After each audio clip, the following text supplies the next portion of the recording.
Greetings and salutations, friends, and welcome back to another Archcast. Wait, Mostly... Stamford Bridge. What now? You just call it Archcast. God, Is it not Stamford Bridge anymore? I don't know. I'm distracted, hungry. Oh, I don't have any excuses, actually. all that fucking time, you spent browbeating me about the name. Well, I'll continue. Until finally I'm like, yeah, okay, I like the name, fine. And then it's like, yeah, no, it's just called Archcast now, suck it. Yeah. Oh, right, okay. Fine, Stamford Bridge, then. Sorry, just to enforce the name you chose. I did choose it. That was me. I did that. Have you been watching the new Fallout thing? No, I'm going to do probably a thing on it because I know it's going to be a disaster because the first season was, but I kind of want to wait until it's done. But apparently the first episode was incredibly bad, so now I'm kind of like, okay, maybe not. Yeah, the really, really terrible fight scene at the beginning. My wife, who, she's not like some sort of film buff or anything, she's just like, why are they just standing there as he shoots them? Why aren't they shooting him? It's like, yeah, great question, darling. Why indeed? It was not good. Yeah, I might have to look at it prematurely. That's right. It's very frustrating because it's just all of the cliches of just modern writing just coming together. And they're turning Mr. House into a capitalist supervillain, I heard. Yeah, well, the thing is that the whole take on capitalism being like the end of the world's profitable. It's like, do these people not understand capitalism or something? No, they How don't. could the end of the world be profitable? They literally don't. That was one of the most retarded points about the first season, where the bunch of these capitalists come together to destroy the world for profits. Like, fucking. What profit? What does that mean? Like, how do you make money after everyone's dead, retards? Exactly. Like, it means nothing in this context. It's just a word that's bad. Yeah, I mean, this is the thing about... In fact, again, you can tell they've never played the fucking games, right? Because in Fallout, you can find pre-war money, and you're like, oh, wow, I found like $600. Wait, what do I need this for? Yeah, it's worthless. Yeah, exactly. It's fucking worthless. It's the fiat currency of a government that doesn't exist anymore. Exactly. In any other game, this would have been a really useful find. And it's literally the reason I play this game is because it's interesting and means that it doesn't matter. Yeah. You picked up 6 million Zimbabwean dollars. Oh. Yeah. Toilet paper. Yeah, so anyway, it's annoying. And also, this is the thing no one wants to talk about, but I'm going to say it, right? All of the black characters are authoritative and in positions of power, and all of the white men are fucking retards and are literally basically just domestic slaves. And it's like, I know why you're doing this. I know why you're doing this. They're either evil or stupid and basically slaves. And it's like, right, okay. Know why you're doing it. Literally, the only thing I found mildly enjoyable about season 1 was the main female character, because she has this kind of... Yeah, she's really good. Yeah, like this naive, ditzy idiocy that I can kind of see coming from a Voltavella. Yellow mare's fluttery. Yeah, and she's a good actress as well. Like, I actually enjoy her performance. And she kind of looks like Pepe the Frog. A little bit, now that you mention it. She's got... Her eyes are completely Pepe the Frog eyes. And it's like, oh, that's cool. Doesn't mean anything, but like, I just thought that was cool. But yeah, she's actually a pretty good actress and she's quite likable. So it's like, okay, I'm enjoying her. And the ghoul obviously is pretty good because he's just an asshole that goes around killing everyone. Okay, cool. I like the character. Uh-huh. But the actual story is shit. Yeah. It's modern entertainment.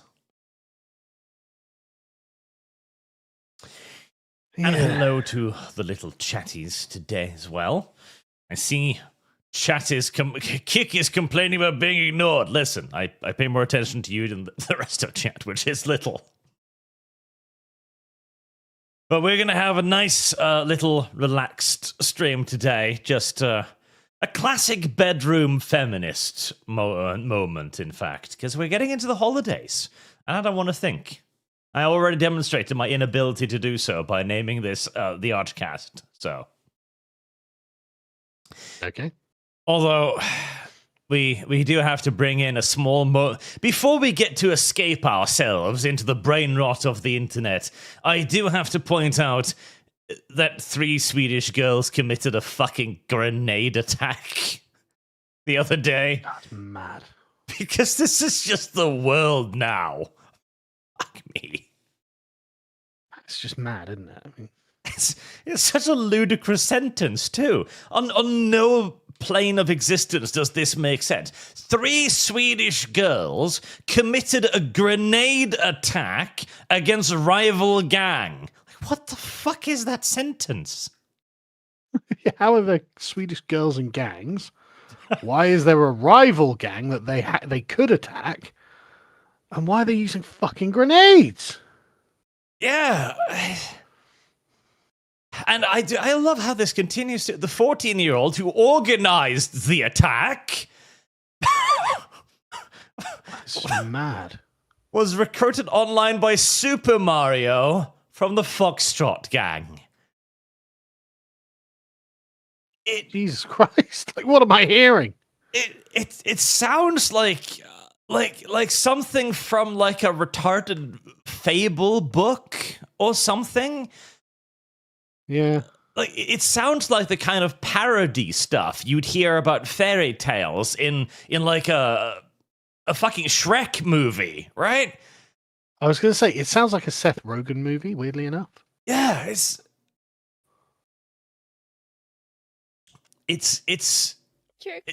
not reality, and yet it is. It's ridiculous. But yeah, that happens, and to answer some of the questions, why do they do this? Well, the criminal gangs in Sweden use girls because they won't be stopped by the police.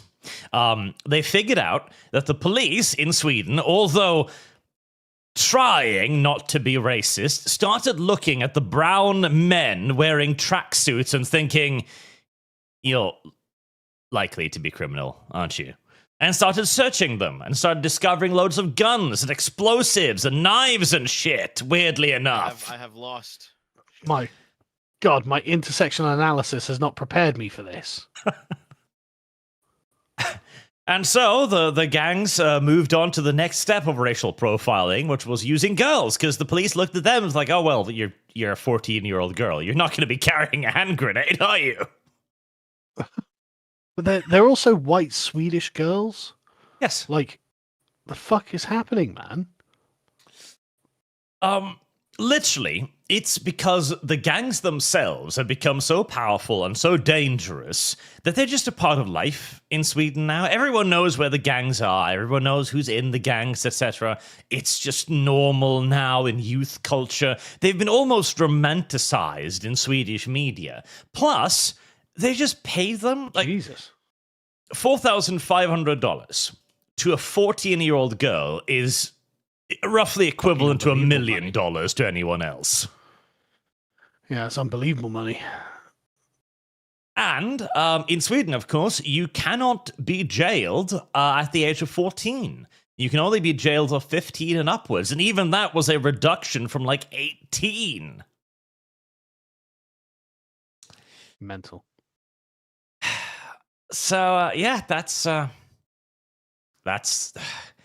fucking world we live. You know, the world we live in no longer exists. Like, Jesus, that fails to fucking capture Yeah. the scope and scale of it.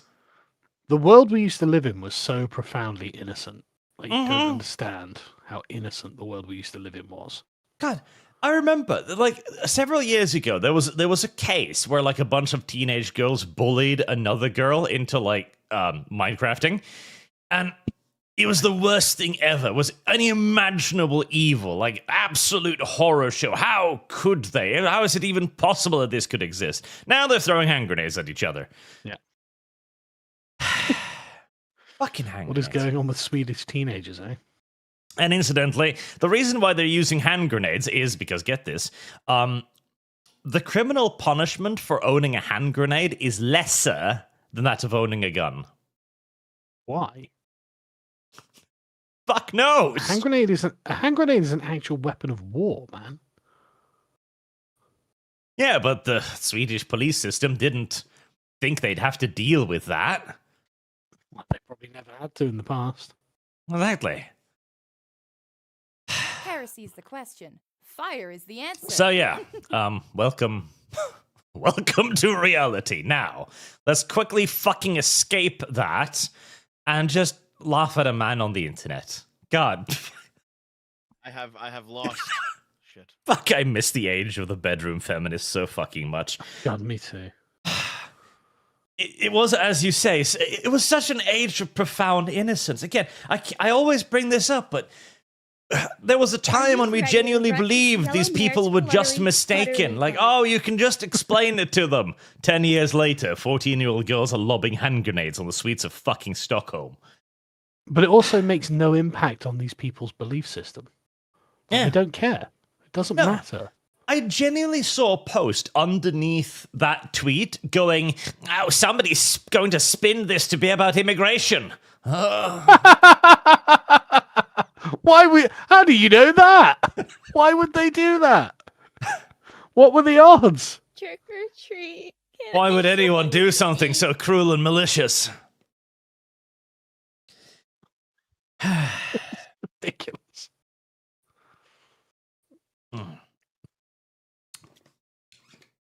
Go on then. Right. Escaping reality. It's far superior to living in it. So this one's been requested a couple times. Innuendo Studios, BreadTube's e-begging entrepreneur. Now, I'll be honest, I have never actually heard about Innuendo Studios.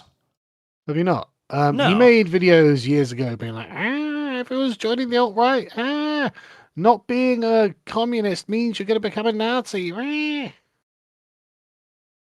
This is a time career. I must have not been paying attention to BreadTube for a while, which is a fact I'm proud of. Yeah.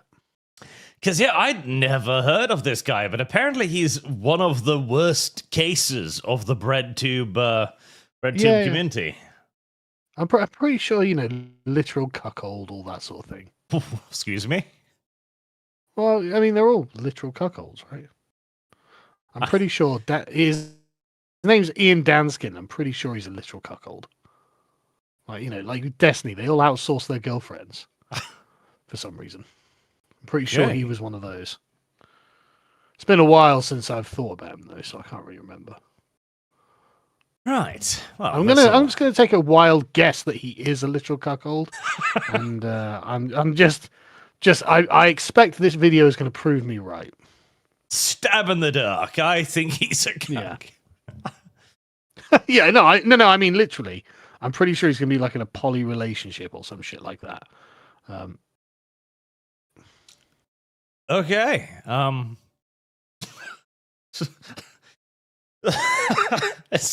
God, you know what? I don't know why you find that so surprising. I don't know why either. I kind of find it refreshing. Okay. Yeah. Moving from the young girls throwing hand grenades to like, oh yes, he just lets other men fuck his wife. There's almost a degree of Western innocence to it. I'm just certain that he does. Let's see.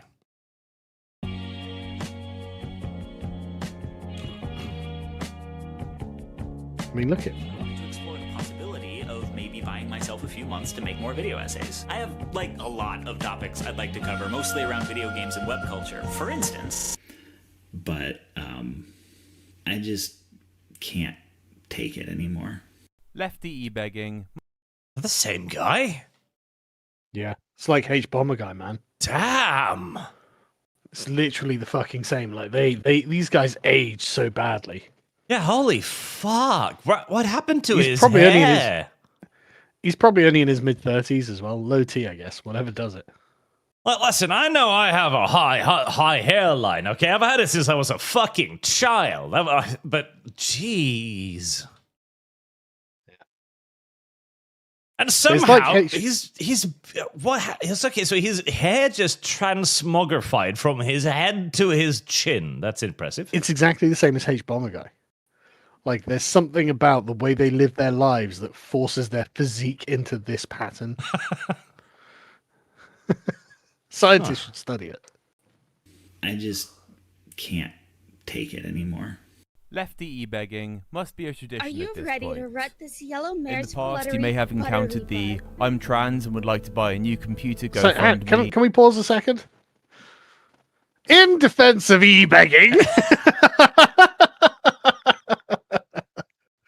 I don't think there's actually that much wrong with being an e-beggar these days, to be honest. It's not that, like, you should beg, obviously. You should be providing something in exchange, a service or something like that. But there are lots of people who do want to help. They're invested in the narrative of you personally, right? And so if you are in trouble, they want to help. So it's not like it's stealing someone's money or something. You know, these people are invested, and them donating to you is a part of the experience for them. You know, they're fine to do it. So I'm actually, I used to be really bothered about this sort of stuff, but then I started thinking about it from just the sort of influencer social aspect. You realize, no, you know, it's fine. It's fine. It's their audience. Their audience wants to help them and feel connected to that person. So it's all totally normal, basically. What I view as the difference here, basically, is monetizing your audience at this day and age is just how the internet fucking works. It's how careers function. What you can do, rely on advertiser revenue from YouTube. Fucking hell, man. Yep. What sets a lot of this apart, in my opinion, is when you do this, you are basically just creating a thing, and if people want to donate to you for it, that's their prerogative, and you are happy and thrilled by every donation, right? Yeah. Basically, you create the product first, and then the people who wish to contribute. Yeah. And then you have the left-wing equivalent of this, which is the expectation of it. The natural kind of assumption that there should be people out there willing to give up their money for your simple existence. The recent Frogan drama is a perfect example of this, where here you have this hyper-privileged woman who has been pushed up by the algorithm every year of her career, who has been artificially inflated by the literal bosses at Twitch for year in and year out. Yeah. Crying about not being given enough money. Whilst also, and people made a big meal out of this, and I get why, sitting there with apparently something like $200 and $300 worth of manicured nail art or something. Yeah. Again, the thing is, for them, I think this is part of the community, right? Because like we assume, because the way we're looking at this is like there's a kind of homogenized audience, internet audience, that everyone is appealing to the same audience, but that's just not the case. Like I was thinking, and it was Candace Owens that really made me realize this, that Candace Owens, her audience is a very definitive thing, and it's kind of mad. Like her audience is genuinely kind of bonkers, and they're invested in the saga of Candace Owens, and so that's why they do whatever they do. It's it's the same for this community. They're invested in the saga of Frogan or whoever this is. So I'm not that bothered about it. I used to be, but I'm not anymore. I'm mainly bothered by the way in which it is done. That's my primary contention, because the idea of being owed the support always felt weird to me, because even after doing this for 10 years, I still kind of don't understand how I got here and why this is happening. I'm just happy that it is. Yeah, I know. And I am the same, obviously. But that's because we have different communities with different expectations and different perspectives on the world. Our community is just different to theirs. Yeah. So the entire idea of just feeling like you are owed this existence and that you are somehow betrayed when people don't give you enough of their money so that you can sit on the internet and watch YouTube videos all day. It's just... Yeah, but that's because you're a white Protestant man and you have a Protestant work ethic. You expect to have to do something in exchange for goods and services.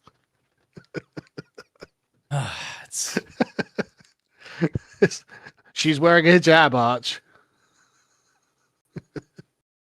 It's a weird thing. But again, like, you're providing something different to your audience that she's providing to hers. Yep, and hey, so long as there's a market, I guess. Yeah, exactly. I'm fine with it. Same with Innuendo Studios here. Like, he's providing something different. For them, it's like the revolution against patriarchy and shit like this. So merely existing as a public cuckold on the internet or whatever Ian does, like, this is worthy of being supported to them. Or the "we're a young queer couple needing to move house, give send goes." But an innovation has been made on this formula by one of the most forward-thinking, creative people on this platform. If you are... Hold on. Being a YouTuber bankrupted me. How? Who knows? Okay. Yeah, interesting. I guess we're going to find out. Aren't already aware, Ian Danskin of Innuendo Studios recently cried about being in debt to his audience and managed to raise $150,000 in doing so. Jeez. Chat. Okay. I've got a sob story for you. Chat. I'm in debt for $150,000. Yes, chat. I too can go outside and make some unwise monetary decisions if you're willing to give me $150,000. I'm open to the Set idea. up the give, send, go. Damn. Oh, well, fuck. We were talking about providing value. $150,000. God, Service he must guarantee provide a lot of citizenship. value. Yeah, good for him. Good for him. Hey everyone, Ian from Innuendo Studios here. Between back taxes I owe the government, a maxed out credit card that is in collections, and Oh, I see how you... Right. Chat. It is tax season soon in Britain, actually. And I hate the government. That's fucking true. My taxes have gone up, chat. I need your money. Chat, I have to live under Rachel Reeves. Arch doesn't know anything about taxes. I'm fucking Norwegian. It's a race to the bottom. We pay like 60-70% of our fucking income in taxes and fees. Chat money now. There's no such thing as an untaxed transaction possible under British economics. Same over fucking here. We've got a 25% sales tax. Fucking hell. Anyway, Ian, you won us over. I'm on your side now, buddy. Carry on. And a fucking wealth tax. So if you somehow manage to get some money stolen away from the government, they come and go like, mine. Oh, God, I hate the government so much, man. Fucking, I'm going to move to Dubai or wherever it is. I'm fucking considering it. Hold on. You have back taxes and a maxed out credit card. Yeah. What's he been spending his money on? Yeah, that's weird. I think Like, he's got- okay. So you've maxed out a credit card. So you've not only spent the money you have, you've spent more money on top of that, and you haven't paid your taxes. You ignorant slut. Now the thing So, there like, is, then he's gone. that means Oh, right. he must have been earning money because you don't get taxes if you don't have an income. So he must have been getting money in. Well, we know he was. I mean, how many Service subscribers has he got on guarantees YouTube? citizenship. Fucking loads, I think. Yeah, it's hundreds of thousands the last time I checked, right? So he's making a fair wad of money out of that. And he's got a Patreon, which is going to have loads of supporters on, which all is totally fair, and exactly what you'd expect. So, okay, great, that's fine. He can make a very healthy living out of that. How is it that you've maxed out a credit card? How is it that you haven't paid your taxes? Like, what are you doing, bro? What are you spending that money on? He's got a Patreon that's getting $6,000 a month. Yeah. And then add, I don't know, say 10K a month from YouTube. How is he not able to pay his fucking bills? Okay, does not compute. And money I owe to a few people who've bailed me out. I have a total accumulated mapping. debt that Okay. Trick or treat. So you've I smell your feet. is this man? Wait, hold on. I know why he's so popular now. He's literally Karl Marx. You ignorant slut. Mismanages his money, think- mooches off his friends. But how is it that you're living outside of your means on 16K a month? Like, if he had like a wife and kids and a house to pay for, private schools, private healthcare, I'd understand it. But I'm pretty sure he doesn't have any of those things. 16 grand a month is a fucking lot of money. Yeah. that is pushing $100,000. 100 grand in debt? Just to your friends as well, not on the credit card. Service guarantees Or is that citizenship. all of it? I think that might have been accumulated. Hold on. Accumulated debt that Yeah, is, accumulated. pushing $100,000. Harris is How the question. Fire is the fuck? answer. Yeah, hold on. Wow. You're earning like let's say 16 grand. You're earning like 160,000 plus, like $200,000 a year. How the fuck do you have 100,000 grand in debt? You should. I have no problem with the money. Are you outspending? Fuck. That He is. must drive a really nice car. Hell yes. I don't even know how you'd begin to spend that much money a fucking month. Jesus. Okay. I am already intrigued by how the fuck this happened. This is like a mystery novel now to me. It's like a crime story. Like how? I'm not going Are to say you I'm ready perfect to rep at this yellow managing mare's money. fluttering Oh, Neither am I. Now. Neither am I. The chat's thinking the chat's guessing. Yeah, call Caleb Hammer. Is it OnlyFans? Is he spending it on OnlyFans? Oh god. All right, so yeah, he admits that he has some flaws in his economic management. That's good, at least. Really, Ian, you don't say. This guy managed to screw up this badly, all whilst having a very popular YouTube channel, a Oh yeah, look at that, 500. This guy managed to screw up this badly, all whilst having a very popular 541,000 subs. It's 500,000 views. Okay, so that one's kind of bad. 400,000 views, 200,000 views. YouTube channel, a How is this Patreon guy not doing making well, money? and a nebulous sponsorship. On the face Okay, so he's got 500,000 YouTube subs, a Service $6,000 a month guarantees Patreon, citizenship. and sponsorships, and he's $100,000 in debt. It's definitely something he's doing. Yeah, It's not because capitalism failed him. Yeah, no. Unless we're going to be informed that he has like 7 children, all on like with terrible diseases that require constant hospital care, I don't really see how this is going to work out. Which is honestly the only thing that would adequately explain any of this. Yes.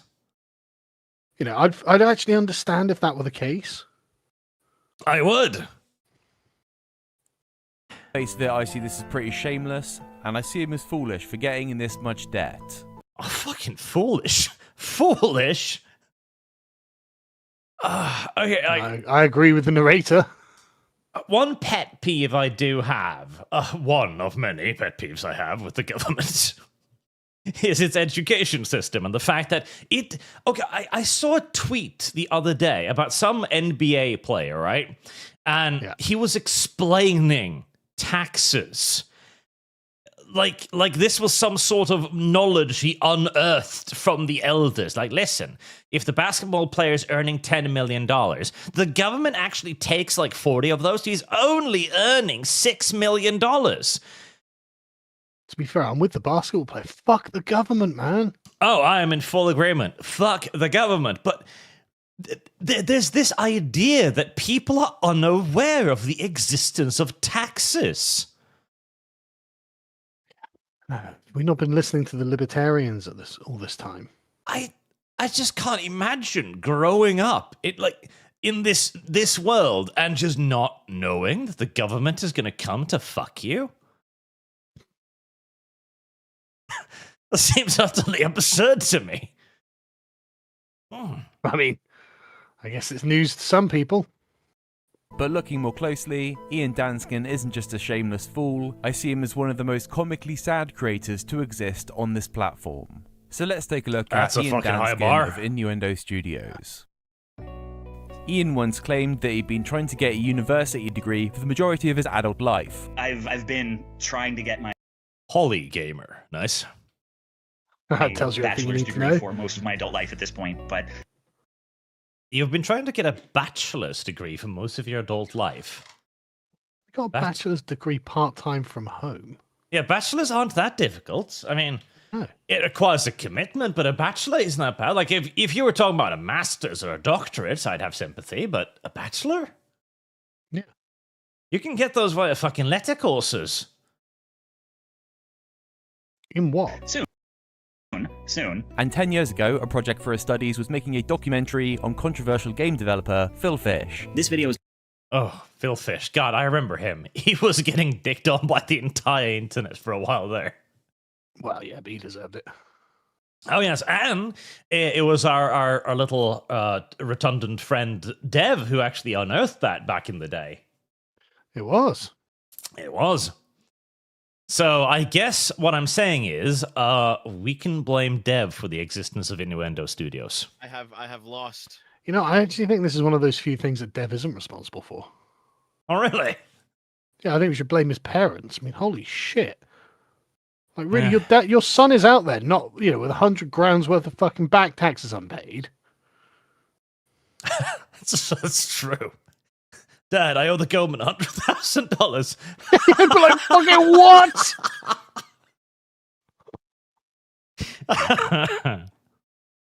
It was not about defending Phil Fish, or about setting him on fire. This video isn't even about Phil Fish. Not really. This video is about everyone in the world who isn't Phil Fish. I cannot stand this false profound So I love the way he's divided the world into the two categories, Phil Fish and everyone else. Oh, all right. way of writing a video essay, but the numbers don't lie, it did incredibly well. Oh, yeah. 1.3 million views, yeah. Yeah. The back of this, Ian made a pretty clever decision to crowdfund from his audience $10,000 so he could focus entirely on video content creation. And he stuck to his pledge, making a lot of content after this, with his main video series being Why Are You So Angry? And I'm going to gloss over this because it's mainly him psychoanalyzing a metaphorical man that hates Anita Sarkeesian. This Oh, I remember this. Oh, really? I have never even seen Yeah. this. Back in the day. I mean, okay, no, that is actually a very clever move too, though. Like, okay, so you've already created an audience off the back of a successful video.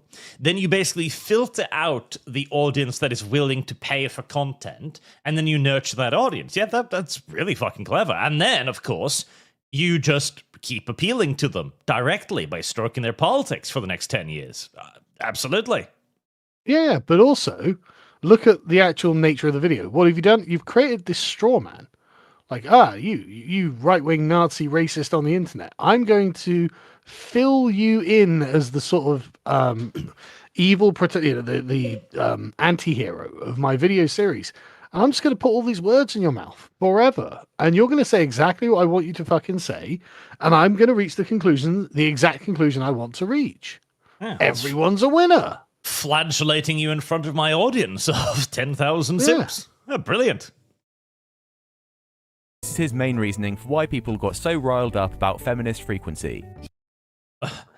Male, white, straight, cis. Yep, definitely.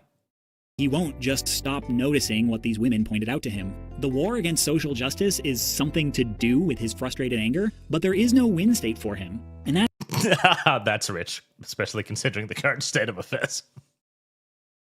But also, there's definitely a win state. Yeah, 10 years later. Yeah. that's Why a would you big think there's part no fucking win state? That's weird. Well, like back in the heady days of 2014, the progressives must have genuinely believed that they had reached the end of history, where their opponents were just ridiculous, just crazy. Then nobody loved them. They would be tossed out of everywhere. And No, hey, the victory was inevitable. yeah, and I absolutely understand why they would think that, because at the time it was enough for them to point at a person and whisper, racist, and he'd disappear. of why he's so angry. He wants his innocence back, and he can't have it. Not now, not ever. Holy fuck. Considering the topic we started this stream with, grenade attacks in Sweden perpetrated by teenage girls, I am fucking on board. I want my innocent back. I fucking want it. I never want to see a 14-year-old Swedish girl blow up another one ever again. And I'm willing to do damn near anything to achieve it. Far right extremism. The problem that Phil had, right? Ian here. The problem that he has is he assumes the moral correctness of his position, right? Mm-hmm. Which is, why you hated Anita Sarkeesian? Because she pointed out that women in games were being oppressed, and you had never seen that before, and now you can't go back to thinking that women should never be in video games, right? Because you will always feel guilty because secretly you were a feminist. Well, what if I'm not secretly a feminist? What if I don't think there shouldn't? What if I think affirmatively that there should not be women in video games? What now, Phil? Ian? I'm not worried about a return to innocence.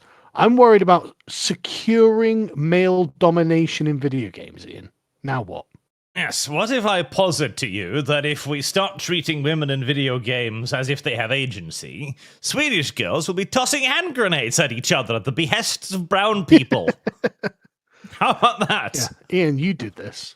You made that happen, Ian. Your small way with your little videos, you made that happen, Ian. God. No, and if the only way to unmake it is to get women out of gaming, well, it's a small price to pay. I am 100% in agreement here. I want my innocence back, and I'm willing to oppress the fuck out of you to get it. There's virtually no treatment, no matter how inhumane you can come up with at this point, that I won't find acceptable. If only the girls will stop murdering each other with explosives. Yeah, we will have zero female representation until the hand grenading stops. Hey. I find this very strange because it's an attempt to empathise whilst being so incredibly condescending. Oh, well, it's not strange at all. The empathise thing is for them to pretend like, oh, we actually care about you. We just want to oppress and destroy you and crush all the things you love. It's just because you're an evil white man. And again, it just assumes that you're in favour of equality. I'm not. And it leads to this final point where Ian says we need to talk to these people. So my suggestion Oh, okay. is that we talk to Jack. When you When you say talk, do you mean morally browbeat Jack? see a friend or acquaintance on Twitter, or even just some rando in the comments, hulking out because something some woman said makes him fear that his place in future society is as some kind of social justice outcast, doomed Oh, fucking hell. Oh, this The irony of this. Poorly. Did you see the Compact magazine article? I didn't. Oh my god. It's literally like we covered it on the podcast today. Not today, yesterday. But basically, it is absolutely correct that the young men were kicked out of the institutions and prevented from entering into the institutions in fucking exchange for women and minorities. It's 100% what happened. Yes. Something like 6% of corporate jobs went to white men since Black Lives Matter and feminism. The rest went to women and minorities. And it's just like, yeah, so you're worried you'll be kicked out of society. That's exactly what happened. Exactly what happened. Yeah, no, like this isn't a myth or anything. We've done countless studies on this now. Even social justice networks are beginning to look at this and thinking, wow, we've really fucked men and young boys in education, haven't we? Yeah. Here's a great Bloomberg article about it. I'll just DM it to you quickly. It's like, if you scroll down in that article, I see. you'll scroll down that article about a third of the way. You'll see a little chart that they've got, right? So yeah, they actually did. Keep going. No, up a bit. Go back up.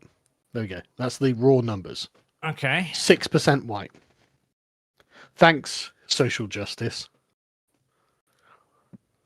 Hispanic, Asian, and Black people made a vast majority of the other workers, trend analysis, and historic underrepresentation. 6% white hires. Yeah. Professionals, managers. I mean, this doesn't look like underrepresented at all to me. In fact, compared to the actual population of what I assume to be America. Well, America is still I have something like lost. 60% white European. Yeah. But look at the less senior roles, right? That's the entry level for young people. Yeah, the white are Look how- absolutely annihilated in it. Exactly. Absolutely annihilated. Minus 18.8k. So, like, sales, labor, service works, and others, the whites have just been eradicated. Yeah. And so when they were like, oh, by the way, you're not going to lose anything. No, you are. Here's the proof. We know that you did. Yeah, no, like, again, this isn't... We have the data now. Like, because, okay, I can kind of excuse Ian because he's hypothesizing 10 years ago from his own moral point of view. But we know now he was wrong. And we know... The thing is, too, we all knew it. We all saw it. This was the inevitable end point of what he's arguing for. It could not be otherwise. Exactly. That's why I don't sympathize with him. He knew that this was going to be the case.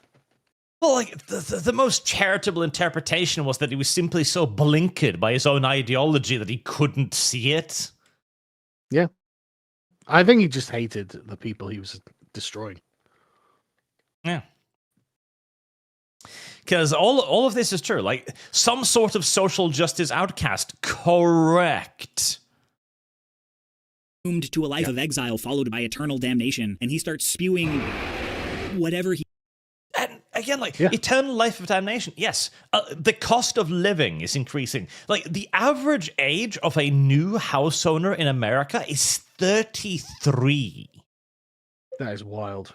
Like, But you know why now? at the current point, living in your mother's basement isn't a slur. It's simply fucking reality until you're in your mid-30s. Correct. he needs to spew to believe that. And the thing too, like, he spews, yes, he spews the problem. You can't fucking pretend anymore. Like, we all know it. Yes, mass immigration was a terrible fucking idea. And then racialized hiring practices, terrible Yes. idea. To yet further hammer it home. My God, I saw a rape statistic the other day, Oh yeah. which fucking blew me away, because at this, what was it? You know, back in school, they were telling us stats like, oh, well, like so and so many in 100 will get raped, etc. You know, a gay person, it's 1 in 10, and so on. I think it was like something like, what was it? Let me find it.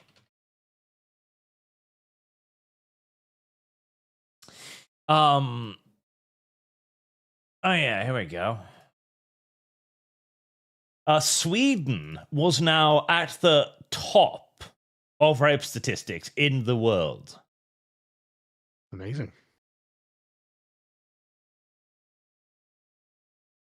What an accomplishment. Congratulations, Sweden. Must be very proud. Congratulations indeed. Yeah, okay, here we go. Right.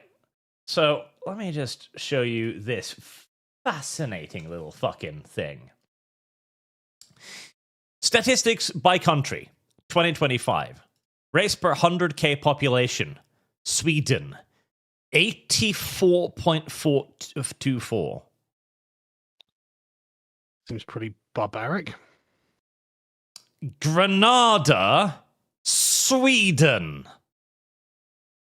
Fucking Nada, Sweden. Saint Kitts in France. Britain is creeping up those rankings as well, by the way. And here's Norway too. Like, how? How the fuck do we have comparable rapes? Like, Norway, Denmark have higher rape per 100k than Brazil? It's called diversity, Arch. Embrace Than it. Zimbabwe? Just...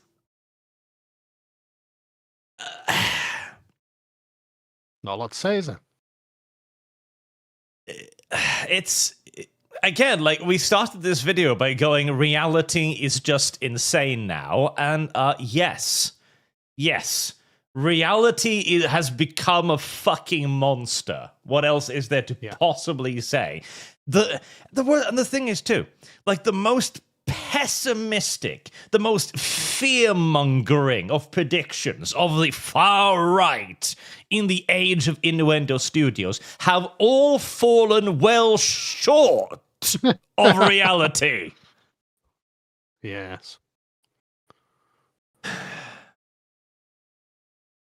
Oh. That won't happen because the woman's beneath his respect. Maybe it's Fuck, I wish. God, I wish. your turn to say something. Hey there, fellow gamers. Let me tell you something, alright? Anissa's content was actually so good that you lost your innocence. But it's okay. We're not going to change your games and turn everything gay. So get on board with us and become progressive. Look at Ian. Look at how happy he is. Do you not want to... Look at how happy he is. Yes. Look how good gaming is, guys. Oh, look how aren't you so fucking thrilled?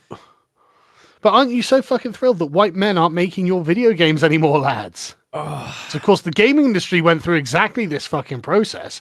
You've seen the pictures of the fucking, Rockstar in 2025, and it's like 75% women. And it's like, what is happening here?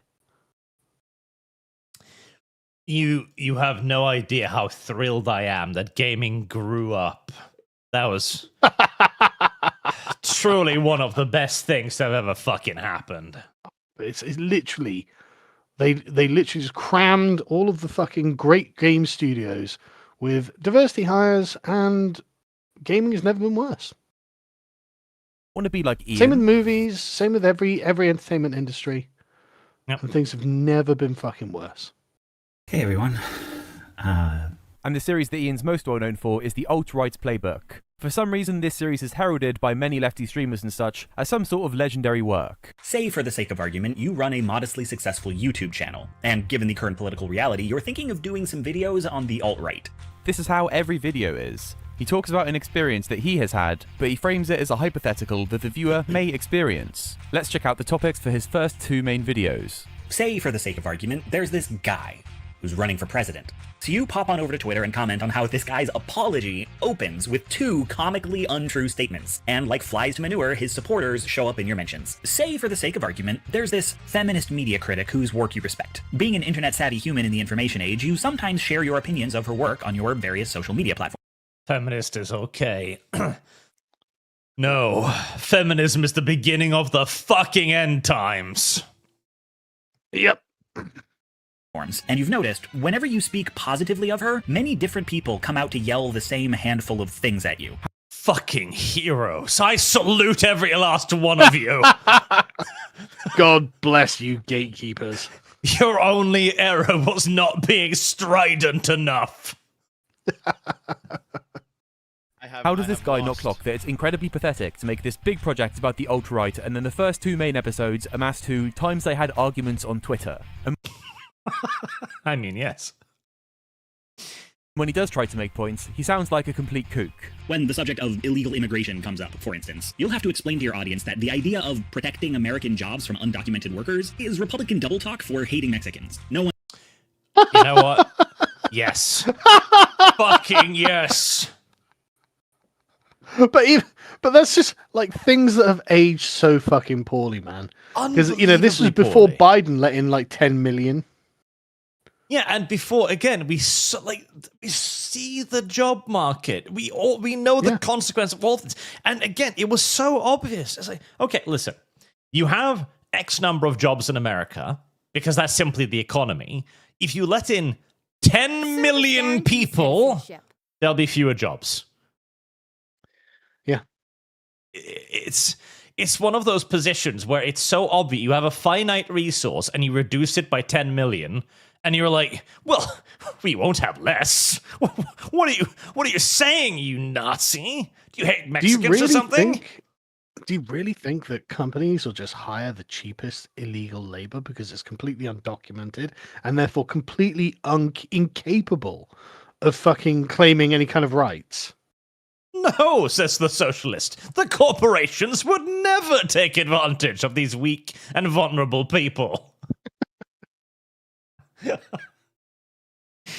One is tightening security at the US-Canada border. No one is pulling over white Europeans to check their visas. And undocumented... Yeah, because the white Europeans aren't fucking flooding into America. It's just mad as well. It's like, white Europeans probably have jobs. Yeah, like, okay. And hey, you know what? If 10 million Canadians, undocumented Canadians, just rolled across the US border one day, I'd be all for closing that too. Workers contribute a massive amount to the economy while taxpayers don't have to cover Social Security, unemployment, or Medicare for them. I feel... Oh, fuck the slavery argument!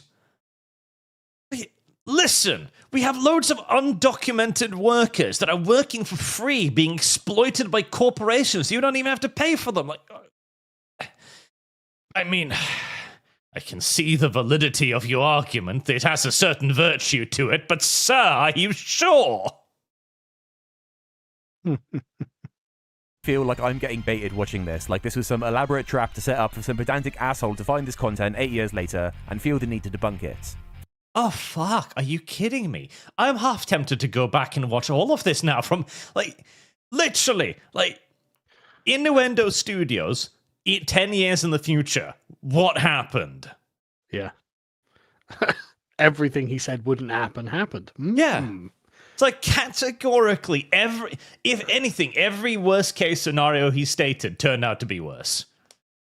Honestly, I just feel like Hate Monger from fucking Space King. So, interesting. These talking points are insane, okay? On the face of it, I don't care. And he never actually discusses any far-right talking points either. He just defaults to, they're racist. Protecting jobs has always been used to paper over racism. Their intent... God, I wish. The problem is, if only we were as bad as, like, God, Fuck, can you imagine? Can you imagine if 10 years ago, the America was just run by rampant racists, shooting Mexicans at the border like, no, I hate all brown people. What would the world look like today? Intentionally dishonest. I don't think you're being candid with me. It kinda seems like you're playing games, and I'm the opposing team, and anyone who's against me is your ally. Sometimes Holy Oh, come on. shit. This has aged like not even missed. Is there something that spoils faster than milk? Probably. This has aged like a 40-year-old woman hitting menopause. Oof. sometimes they're not even conscious about how evil they are. He probably wants to think of himself as a good person. And yet, he also believes, maybe not even consciously, that the government should own the bodies of at least some citizens. This one's a philosophy tube collab Well, if you're confused. holy fuck, man! I hate taxes as much as the next man. Fucking hell, man! For about, unironically, right, in Britain, it's not entirely clear, right? But it's somewhere between 38% and 45% of all the GDP of this country is spent by the government, right? So that means that you, for almost half of the year, are working for the state. Yeah. But fuck, it's the majority of the year in Norway, you're working for the state. Confused about the voice there, and this is actually an underhanded way to argue for giving children puberty blockers, but never Oh. Of course. does the word child come out of Abigail's mouth. They just say people should have the right to do what they choose. But it's No, children should not have the right to do as they choose. That's why they're children. And the thing is, I disagree with this anyway. This is why we have Bonnie Blue. No. There should be limits to what people can choose to do. I'm sorry, I've had enough. We gave you the freedom. You've continuously abused it. You're fucked. Yeah. It's about kids, and just to spell it out, this video frames not giving children puberty blockers as the government having ownership over people's bodies. It's Fuck you. You've actually made an argument in favor of the government controlling people's bodies. How dare you? And somehow, I bring it back to the tax thing, somehow that isn't considered the government controlling people's bodies. such a disingenuous way to not address anything that an opposing side might actually have to say. I guess Ian's too busy making content that's affirmations for people that have lost arguments on Twitter. Like there's this one, he talks about how people on the right look past their differences. And I can't say how often it happens, but I know if I let Engelbert go on long enough, he sometimes makes a Charlemagne argument, and vice versa. But here's the thing, y'all have very fundamentally Charlemagne different argument? beliefs. This could be a way for him to talk I don't know. What's the Charlemagne argument? I'm not sure. I mean, I could make an argument for Charlemagne, if that's what he's saying. about his side organising and coming together, but no, he makes it about people being mean to him. And you're so passionate about them that you're entering search terms into Twitter to find people you don't even follow and aggressively disagree with them. And yet you're always yelling at me and never yelling at each other. Cry harder. I guess you're just a bigger douche than the other people? Yes? What's that about? What do you actually believe? And why are you so capable of respecting disagreement between each other, yet so incapable of respecting me?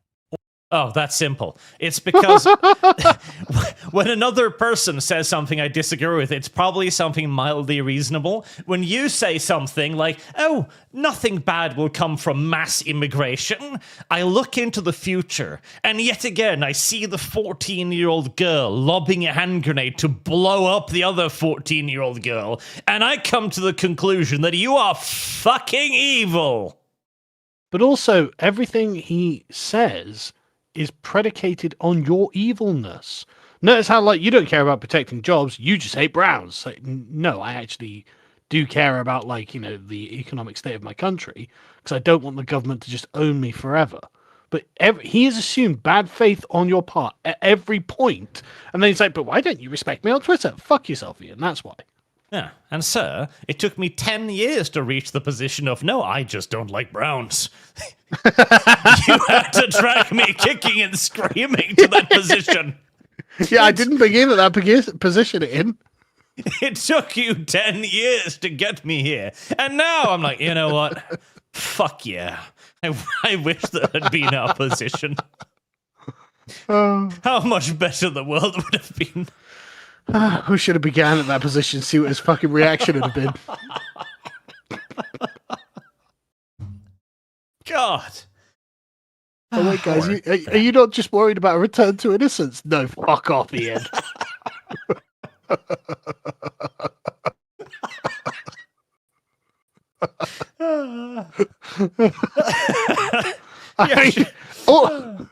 All I'm saying, right, Ian, is that you could have began by taking us at our word, right? Because we really, really were what we claimed to be. Yes. That's the thing. Like, we really did hold the beliefs we claimed to hold. And you beat that out of us, Ian. So, good job. Slowly but surely, you continue to make things worse. Yeah. Okay. Brief super chat break. My throat is hurting from the laughing. Yeah, I'm going to have to go grab a drink, actually, but I'll be back in 10 minutes. Whew, oh boy.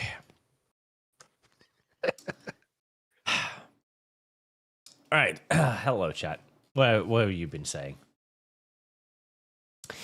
Quietus on Streamlabs. We honestly need to form white advocacy groups now. Unironically, I'm presuming. I mean, yes. I actually straight up agree. We actually do now. The counterweight has gone to such a degree that we kind of have to deploy one of our own.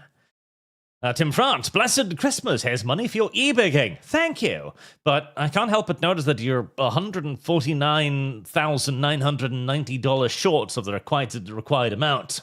Thanks for keeping up the podcast. Cornelius Jones, we're going to beat the globalists. YouTube refused my super chat. It does that. But hey, it's better on the Streamlabs anyways.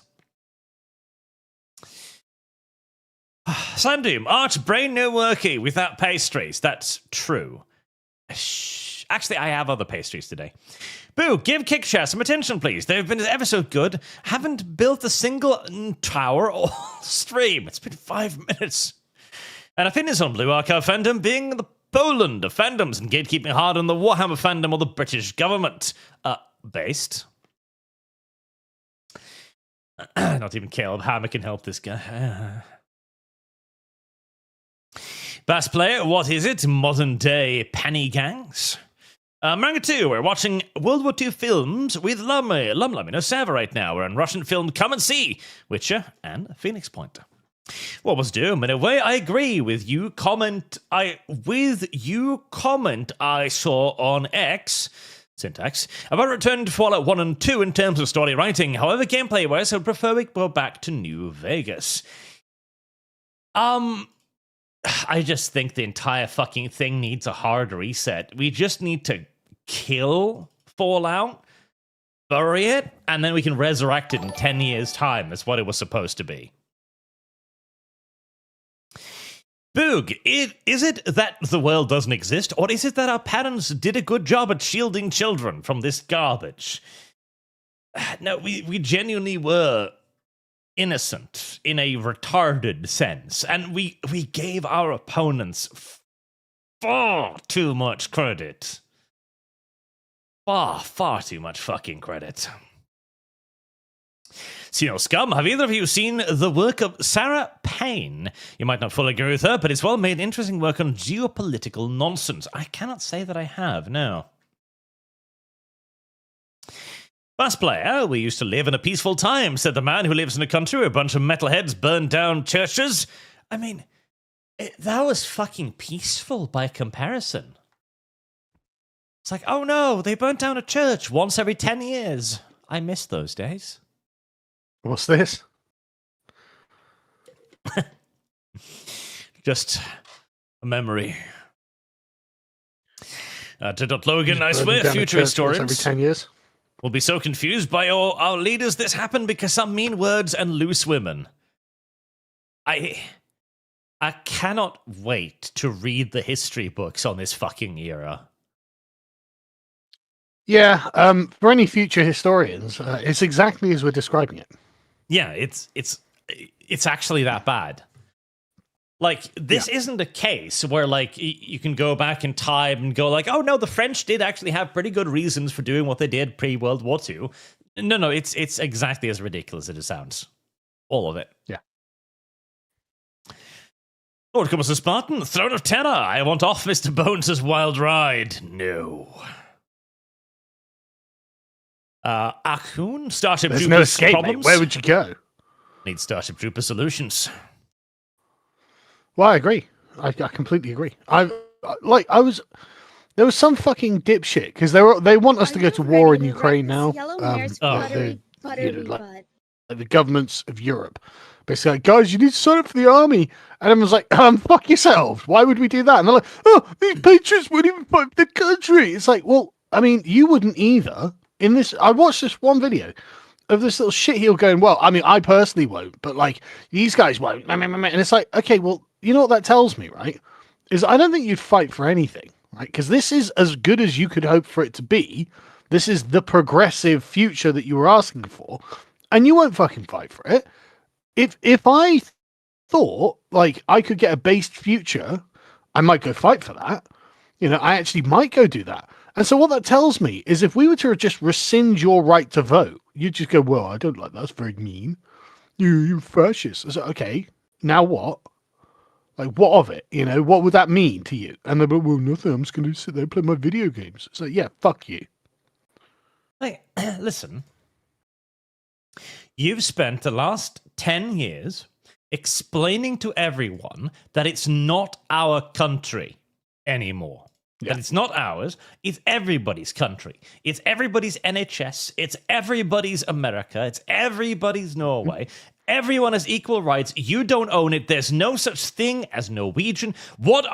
It's like our fucking Viking ancestors. We are nothing. We don't exist. We don't have culture. We don't have history. We don't have nations. We don't have values. What? And now you're telling me to fucking fight. Now. Cheddar Man Black. Like, fucking, what are you talking about? Fuck off. And now, like countries like Germany, and I think Britain was talking about this too, it's like starting conscription because... Well, they haven't mentioned conscription. They just want to browbeat you into fighting for them. It's just not happening. If you even do conscription in countries like Germany today, the level of desertion you're going to get in a war, nobody wants to fight for this. Nobody has any motive whatsoever to fight for this. You are going to order the German man, the white German man, to go to Ukraine to fight Russia. The fuck does he care about Russia? Exactly. And the thing is, it's also like they were going, oh, Tommy Robinson, he was like, I'm not going to fight for you. And they're like, oh, look, Tommy Robinson and his goons aren't even going to sign up to the army. And it's like, what, you want them to all mass sign up to the army? Sort of like a couple of 100,000 straight white men who all are fans of Tommy Robinson, including Tommy himself. What, get weapons training? Get an esprit de corps? Greater than they already have, that is. Are you ready to And you arrest think this that you'll yellow-haired, just be able to be like, yeah, now go fluttery fight the butt? Russians. It's like, it sounds like you'd be training a revolutionary vanguard in England. Oh, hello, Like, Mr. to be honest with you. I know the government has been actively persecuting you for the last 15-odd years, but won't you defend it with your life? Won't you go fight Russia? Like, unironically, the argument Mr. quite simply Starmer. becomes, no, Russia hasn't actually done anything to me. Yeah. The government has. No Russian ever called me a racist, mate. It literally becomes that. And you're saying that like, oh, but don't you condemn what Russia's doing to Ukraine? Sure. I don't like Yeah, I don't care. that they shouldn't Boo invade Russia. Ukraine. It's not my fucking problem. Yeah. Boo, Russia, boo. Literally, boo fucking boo, Russia boo. And but they could invade us. They're getting their ass kicked by Ukraine at the moment. Yeah, they haven't even conquered like half of Ukraine. Yeah. They're having their asses handed to them by their own surplus goods, and your order can invade NATO. Okay. Go on. Mm-hmm. Literally, go on. I would But no, put money on France in a fight versus Russia. Well, God, yeah, of course. But like no. Let's just conscript and arm 200,000 Tommy Robinson fans and see where it goes. See how that works out for you. Rubber Legs, why is Bo Blacks on my screen? How much do I have to pay to take him off? Well, about $150,000. That's the going rate right now.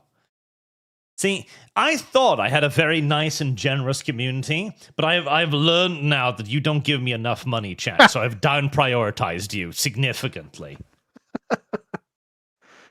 Chat, you got 150k, man. Yeah. It's just 150k. That's fucking wild. Oh, good. Honestly, though, good for him. Good for his community. I'm glad that they're happy to give him 150 grand because he didn't pay his taxes and he racked up a massive credit card bill. Like, if it was a fucking tragedy that had happened to him, understood. You know what I mean? but his taxes. I mean, don't get me wrong. Yeah, I agree. That's a tragedy. Base libertarian Ian Danskin strikes again. Bass player, e-begging isn't all bad. It gave us potato salad. Did it? Creeper Weirdo. The craziest thing about the left YouTube is that when you go back and watch those videos, they think they're presenting a moderate position or arguing well. I mean, I am genuinely tempted to look up this video series now because it's gotta be amazing. Well, the alt-right playbook. It's been many years since I've watched any of it, but I did watch some of it back in the day, and I bet it is fucking gold. Like, I feel like you could make a video on that, like how the left thought things would turn out or something. Yeah, that's a great point. I probably could. Stealing my ideas again, Sargon. Well, you just volunteered the idea. Thrift at you. I can hear the scratching of a cat tearing down a carpet. Is V in the room with us now?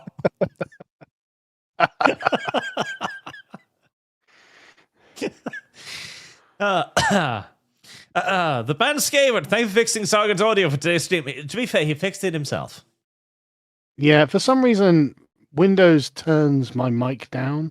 And I don't know why. And there's no way of like locking it either. So it's just like, okay, I guess I just have a lower mic than normal. So if it goes down, let me know and I'll just raise it back up again. And Nick Corey Void for another 20. Have some money. You get to watch live because 20 plus miles per hour winds have blown my semi over, so I get to sit. Yeah, means you can't go anywhere.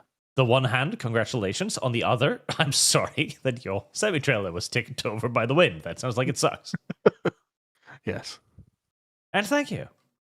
And Admiral Graf Spay for $25. Hey guys, I've been watching you both since middle school, just graduated college and got a job, so I can justify a thank you donation. Thanks for all entertainment and political development. P.S. The Closet Eagles 2 when? Soonish. It's coming together very well. But also, congratulations. Well done. Yes. You avoided being groomed by countless numbers of people that would have made you do terrible things with your anus. And you were instead groomed by us, and now you're a decent, sane human being. Congratulations. But also, you managed to sort of beat the spread and actually get a job. Yeah, that's what I'm saying. Like you did very well. You thread the needle. Yeah, well, seriously, good job. Rubber Legs. Ian's debt was all back taxes because he didn't withhold his taxes on his YouTube income. He withheld his taxes on his YouTube income. Okay. Oh, okay. Amazing. Go on a bit. Matter. A black woman. Well done. Okay, look. Watching this video recently, you may question why, but it did start with a fairly interesting idea. Because they think the media they consume, the characters they like, are supposed to be a reflection of their own morals and values. Virtue mirroring. Genuinely interesting topic. But then you get into the video. But when that shit happens, you know what the times are. You know. You immediately know what the larger infrastructure is, and it reminds you. And after a while, I had to turn it off. I thought it could hurt my ears. And yes, I'm tangenting, but Ian's videos suck. What can I say? They are so tiresome to watch. After sitting through so many of these, you just hear him open yet again with, Say, for the sake of argument, you've got this friend. for fuck's sake. You know, that one friend you were buddies in high school, but Let's talk books. That one friend who turned out to be right on literally everything. Yeah, who's literally not wrong about anything. Yeah, I do know. Oh, hey, that guy. Blabs. I have lost. Literally, the Obi-Wan Kenobi meme. I am him. Yeah. But then you hear, this isn't who needs to win. This is who needs to win. And if you're white, you need to be over here.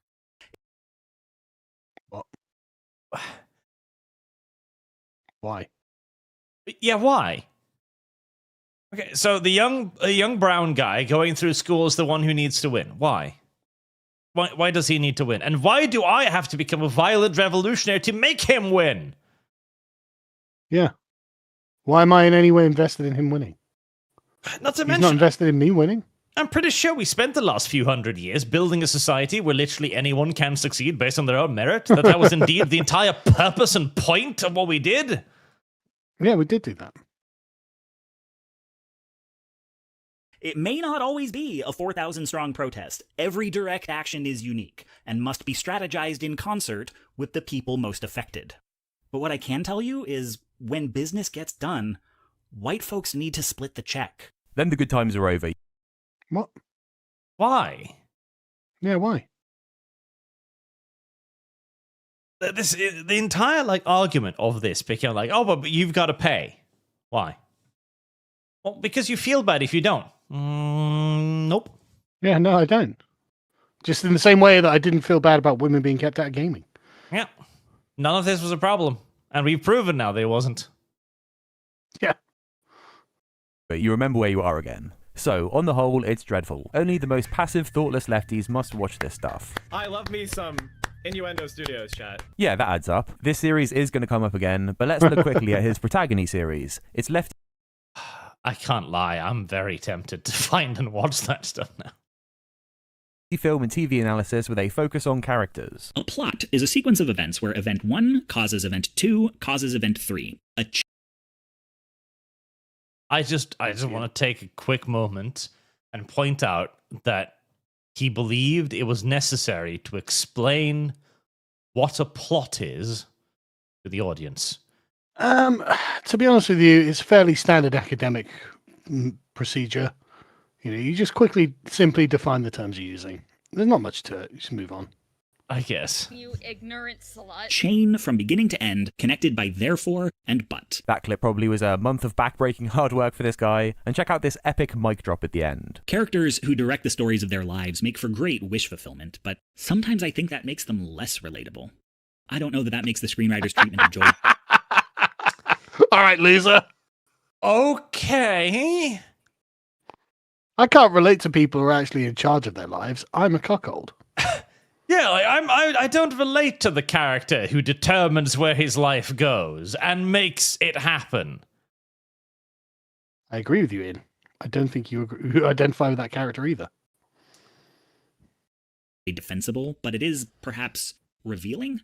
And maybe it's worth questioning why agency should be the gold standard for relatability. Holy shit. Because if we can't relate to characters with little control over their lives, how could we ever tell stories about capitalism?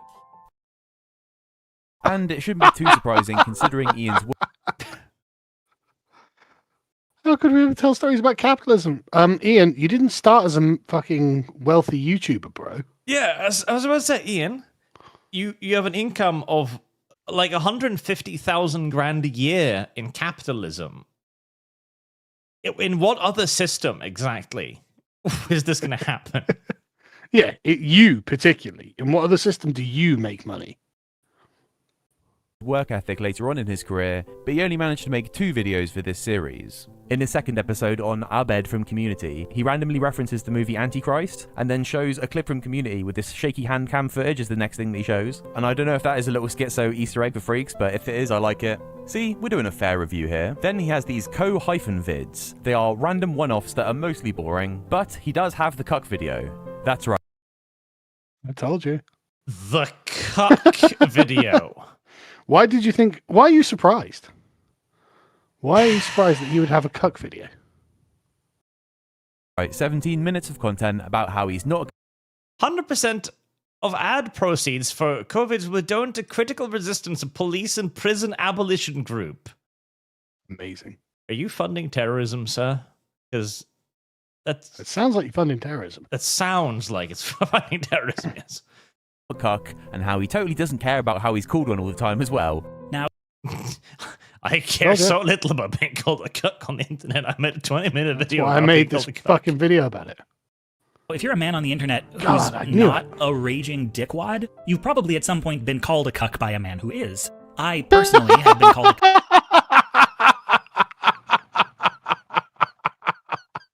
Okay. Message received loud and clear, Ian. Be a raging dickwad. Message received. Don't want to be cuckolded by your woman. Be a dickwad. Be an asshole. Got it. cuck by dozens of people, many on this very website, some who is. I personally have been called a cuck by dozens of people, many on this called a cuck by a man who is. I personally have been called a cuck by dozens of people, many on this very website. What a him. fucking sentence. Heresy's the question. What an Fire is the absolute answer. sentence. There's literally no reason to doubt him either. Sometimes for hours at a time, often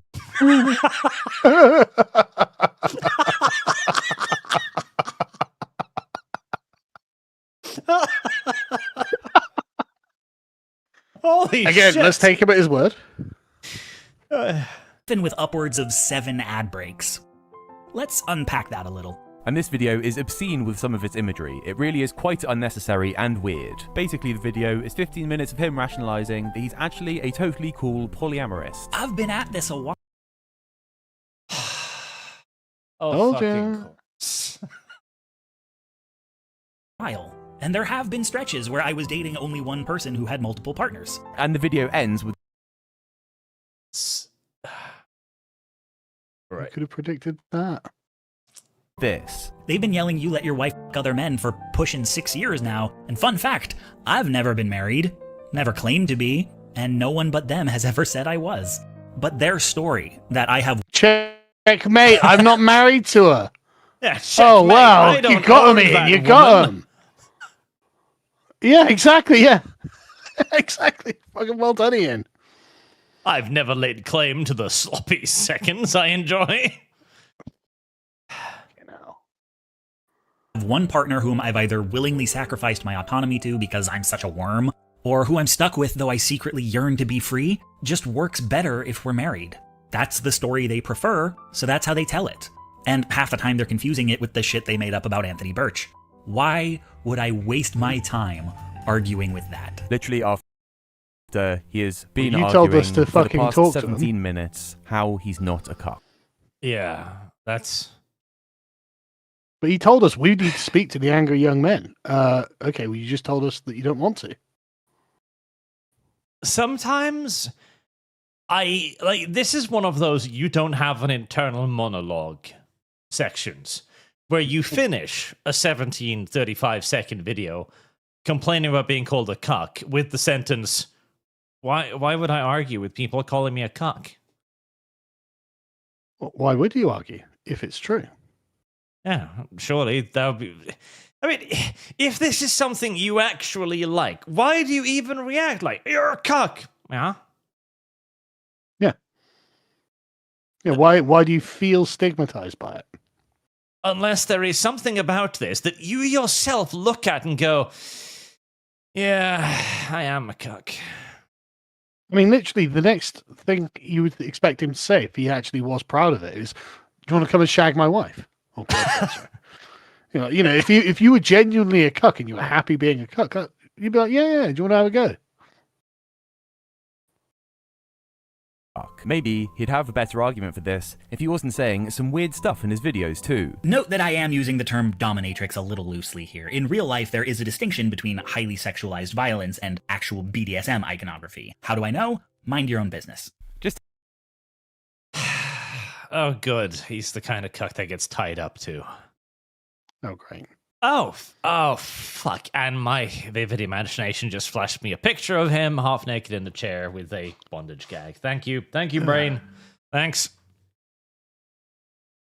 Appreciate that.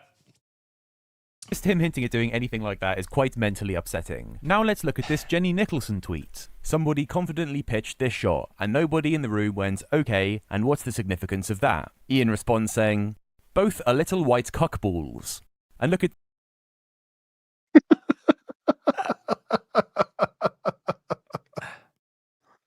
Inside the mind of a leftist. This post of him apologising for sending a creepy email to a female game developer he got obsessed with. This fucking course. Of course he did. Does any one of these people have a regular sex life? One of them. Obviously not. is an email. Hold on. You are beautiful and wonderful and funny and perfect. I pledge myself to you. If we never meet, know this always, always, always, I am yours. Sure, I can't believe that didn't win her over, actually. How the fuck do you write that? Hit send and go like, yeah.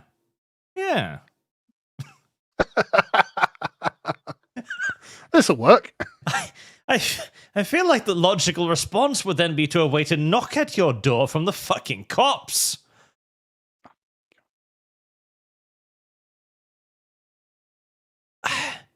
Hold on. I found a game developer whose work I enjoyed and who it turned out was a woman. I checked out their site and played through one of their games on a whim. I sent this email. What? And somehow I'm not in a polyamorous marriage with her now. I have never, for even a moment, felt the urge to pledge myself to an indie game developer. Well, I mean, you know, there's so much about the cuckold life you don't understand, Arch. That's true. There's a lot about it that I don't understand. Yeah, it's genuinely mystifying, isn't it? Mail sent to a stranger, remember?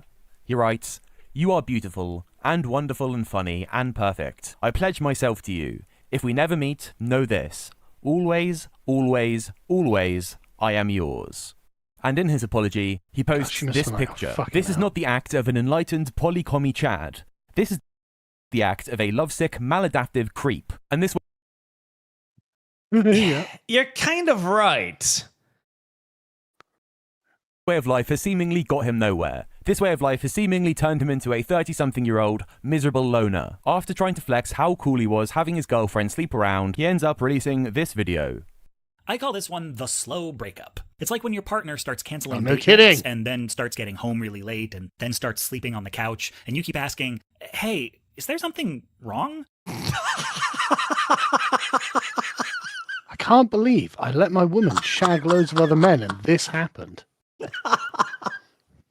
I let my girlfriend fuck other guys and she keeps coming back home late. And she doesn't actually show any interest in me. How is this happening to me? She cancels date nights and don't want to sleep in the same bed with me anymore. What could have happened? It's like Destiny all over again, isn't it?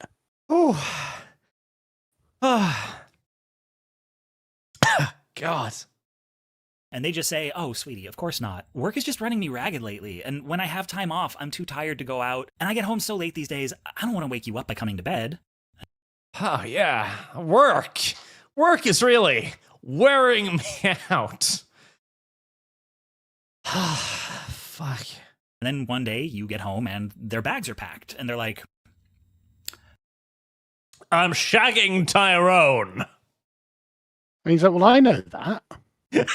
What do you... I know, I asked you to. Why are your bags packed? Yeah. The little stupid figures actually make it better.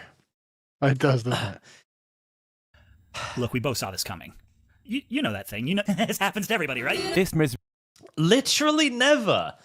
I've literally never. Really? Not once? Not fucking once. Has your wife got back from shagging Tyrone and been like, I think we need to talk? miserable failure, letting his partner sleep around, but all the money runs out and she can't even bear to sleep in a bed next to him. It's really unfortunate to see his original optimism in his cause saying stuff like this in his videos. I am not prone to sentimentality or to giving these videos happy endings, but one thing we have that the alt-right doesn't is hope. Turning.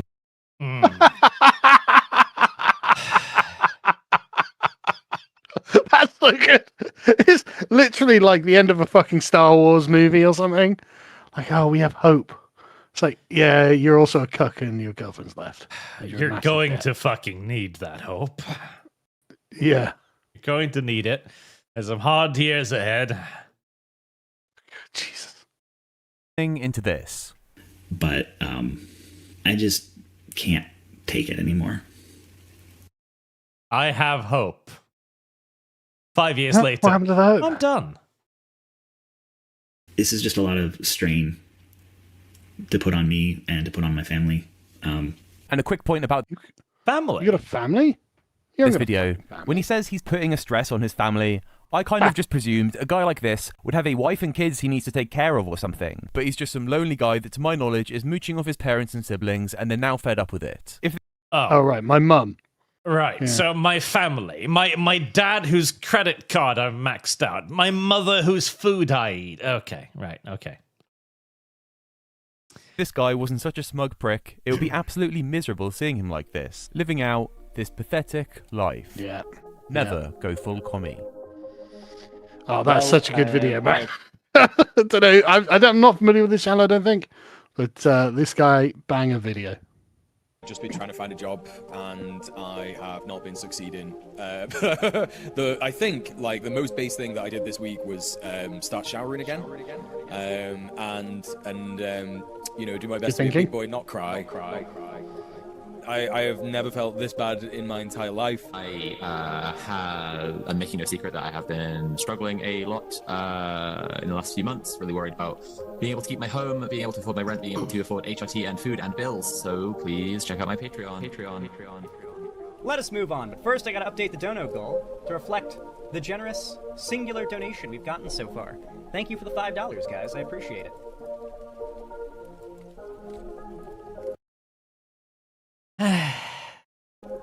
Looks like I'm gonna have to make those groceries last this week. All right. You know, I'm gonna. Listen, don't. Okay, I get if you're in a bad position and you know, don't know all that. We talked about e-begging, but it's fundamentally on a moral level. It's other people's money. You should be grateful if you receive any of it. Just don't whine about it. Yeah, but remember, like, them struggling against the capitalist system and heteronormative patriarchy and all that, that's it for them. Like, the being crushed by it is part of the gig, right? Like, these kind of emotional confessionals, this is a core part of it for them. I guess. I find it so fucking distasteful. I know, but this is what their audience is watching for. It's kind of like torture porn. I guess, yeah. I'll probably do some kind of fundraiser or do a Patreon relaunch. There's a bunch of stuff I've been doing over on Patreon that I still hadn't even like announced here on YouTube.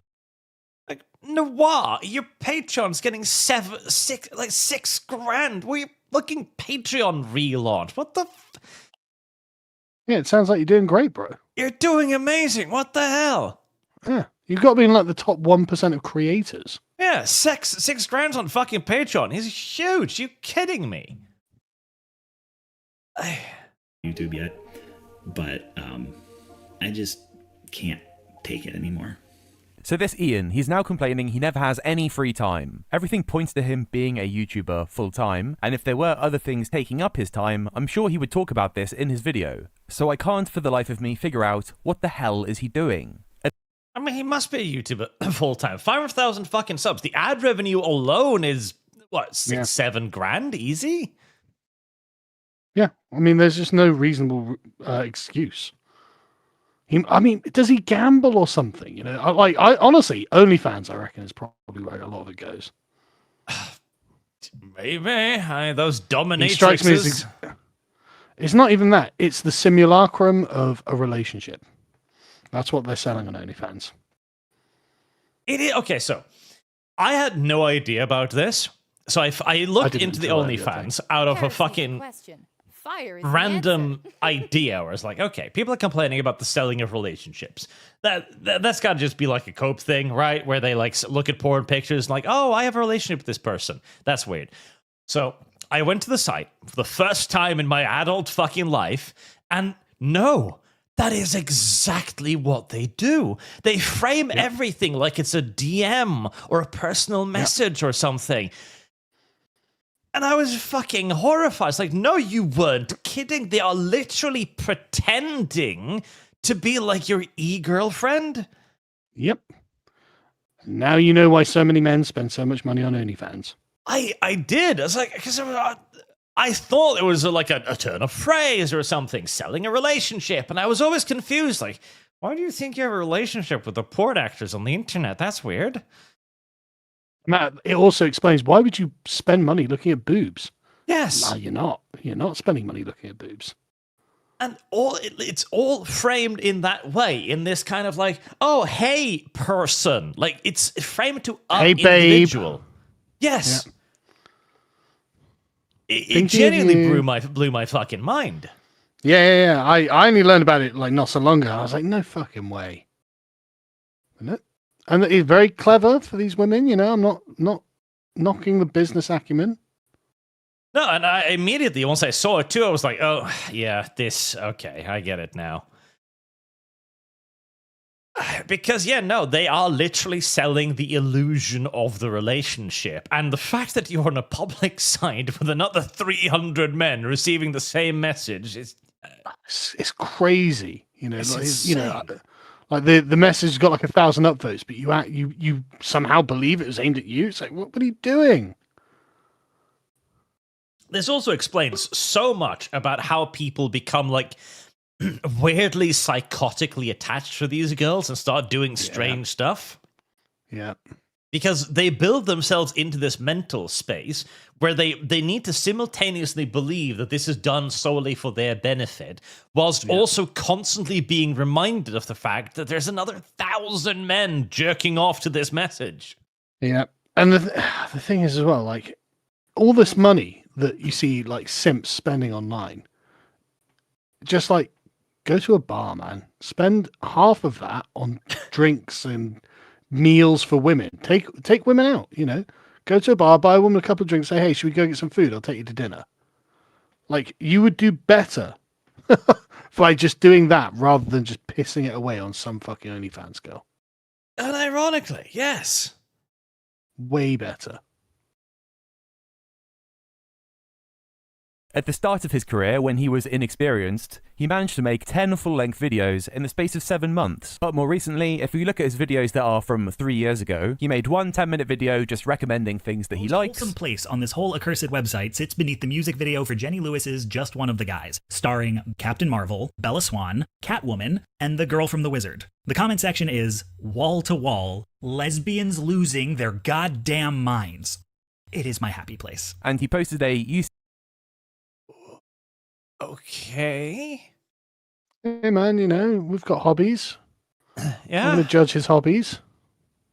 Merked talk Enjoy your hobbies, that just bro. rehashes a bunch of his old content in the form of a PowerPoint presentation. And somehow this video was even edited by someone else. And Okay. I hate video editing, man, so I can relate. Yeah, I mean, I farm that out whenever I fucking can too, but... And this entire time, he was raking it in with his Patreon. Maybe I'm... Sargon, I picked the wrong side in this conflict. At least you didn't go bald and have your girlfriend shag other people. It's true, but he puts out 2 videos a year, one of which is him talking about another YouTube video. Oh my god, it's the same with ContraPoints. ContraPoints like, yeah, I'm going to put out 1 video a year, like 12 grand a month Patreon or whatever. It's like, fucking what? Yes. I work my ass off. 6 grand Patreon, fucking 1 million views for a PowerPoint presentation of old content. We are on the wrong side. I want to become a communist. I don't. It's so much more profitable. Ian, I take it all back. I'm missing something, I'll pin a comment if I am, but it looks like his Patreon took over 48k in 1 year for about 3 weeks of work at best, and his other recent years aren't any better. But honestly, it was such a relief to see how much shorter the alt-right playbook videos got, because they were such a slog to watch through. And look at his Patreon. If he starts earning 2,400 per month, he's gonna have a media empire. What do you mean 2,400 per month? You're getting 6 fucking grand. What do you... Yeah. Wait. Just to be clear as well, I think it's good that he earns money. I think people should be able to earn money with the work that they do when they do work. So he's tripled the goal. Did he just never update this list or do these things? No idea. Here's lecture conference. No idea. We're all going to be drowning in lefty analysis content. And still at the point of recording this, this has not been updated. How...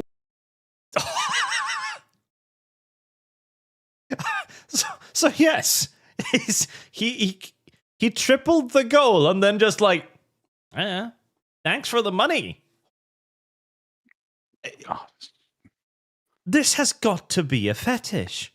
Surely. This has got to be some kind of like weird, sick thing where people jerk off to wasting their own money and receiving nothing in return. Surely. I told you, they're on a journey you don't understand. I don't. You're right. I'm fucking confused. And it's fine, you know. It's just the way that they do things. You just got to accept that these people have a very different relationship to the real world that you do. Evidently. Yep. How lazy and inept is this guy? Quick tangent. Why the fuck is he on the floor in this interview? How the hell does this guy live? And where is his money going? Now, this is my leading theory. It is just a theory, but I am being deadly serious. I think he is a dominatrix's pay pig or something similar. Oh, yeah. Yep. That's it. Yep. I think he's right. There are thousands of people paying this man thousands of dollars every month so that he can take that money and funnel it into Belle Delphine's OnlyFans. Well, I wouldn't do it to Belle Delphine because she's based. That's true. Belle, I hate communism, Delphine. What the fuck is this world? He clearly has hang-ups about his masculinity, his race, and he will obsessively simp over women that he doesn't even know. Yeah. God. Has no partner, he has You know, no in the family. office the other day, Dan pointed out that Gen Z men, the worst thing you can call them is a simp. Yeah, because it's a pretty terrible thing. Yeah. But like, for men of sort of our age, okay, yeah, call me a simp. I don't like being called a simp, but like, it doesn't have like a cutting edge. Sure. You know, it's like funny, but it seems that for a lot of Gen Z men, being called a simp is genuinely offensive. And with this kind of environment, you can see why, right? I mean, yes, like, if a simp is this guy... Yeah, no, I'm not like that guy at all. Fucking trust me, bro. You know? It suddenly carries a lot more of moral condemnation in it. Exactly. He is a high-risk individual for this sort of stuff. He can't find the time to make videos when he does nothing else, and his money seems to vanish into thin air. Again, not an accusation, just an idea. And despite all this, somehow he raised $155,000. He still hasn't paid his taxes for some reason. Based! And he's planning a well-earned trip to Japan, and we are going to have to wait until September for him to decide whether he's going to still be a YouTuber. I, for one, hope he decides to stick around so he can... What else does he think he's going to do? I don't fucking know. So, okay, so at least a part of the money here, a significant portion probably, was taxes he didn't pay. Yeah. Is he aware that he's got to pay taxes on these donations? And that's the other thing. Okay, so he raised, what was it, 80? Somehow he raised 150. Help Ian pay off the 80. fuck me. I cannot conceptualize of the mindset that would put me in a position to wish to pay off another grown man's $87,000 debt.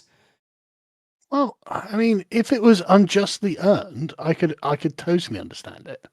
You know, my mum was hit by a car. It's going to cost me a huge amount in medical fees. Could you help? That's totally understandable. And yet, Totally understandable. That is not the situation in which we're in. No, of course not. I'm just saying there is a situation where I could completely see myself helping someone who's in debt. You know, like this thing happened beyond my control. I don't know what I can do. I don't earn $6,000 a month on my Patreon and however many grand for my YouTube channel. You know, I'm a person who needs help, and you know, through circumstances beyond my control, I found myself in this position. But that is the opposite of what's happened to Ian here. This was entirely within his control, and for some reason, he's still massively in debt. Like, I too am an idiot for a lot of this thing. Like, I've done stupid shit when it comes to helping out just almost random people that have had troubles in the community with stuff like this. But same. This is on like an entirely different level. This is a man who actively and demonstrably misused his money, who is earning, I guarantee you, far more than 99% of the people who donated to him. Oh yeah, his audience is not earning like he is. Not even remotely close. Fucking incredible, isn't it?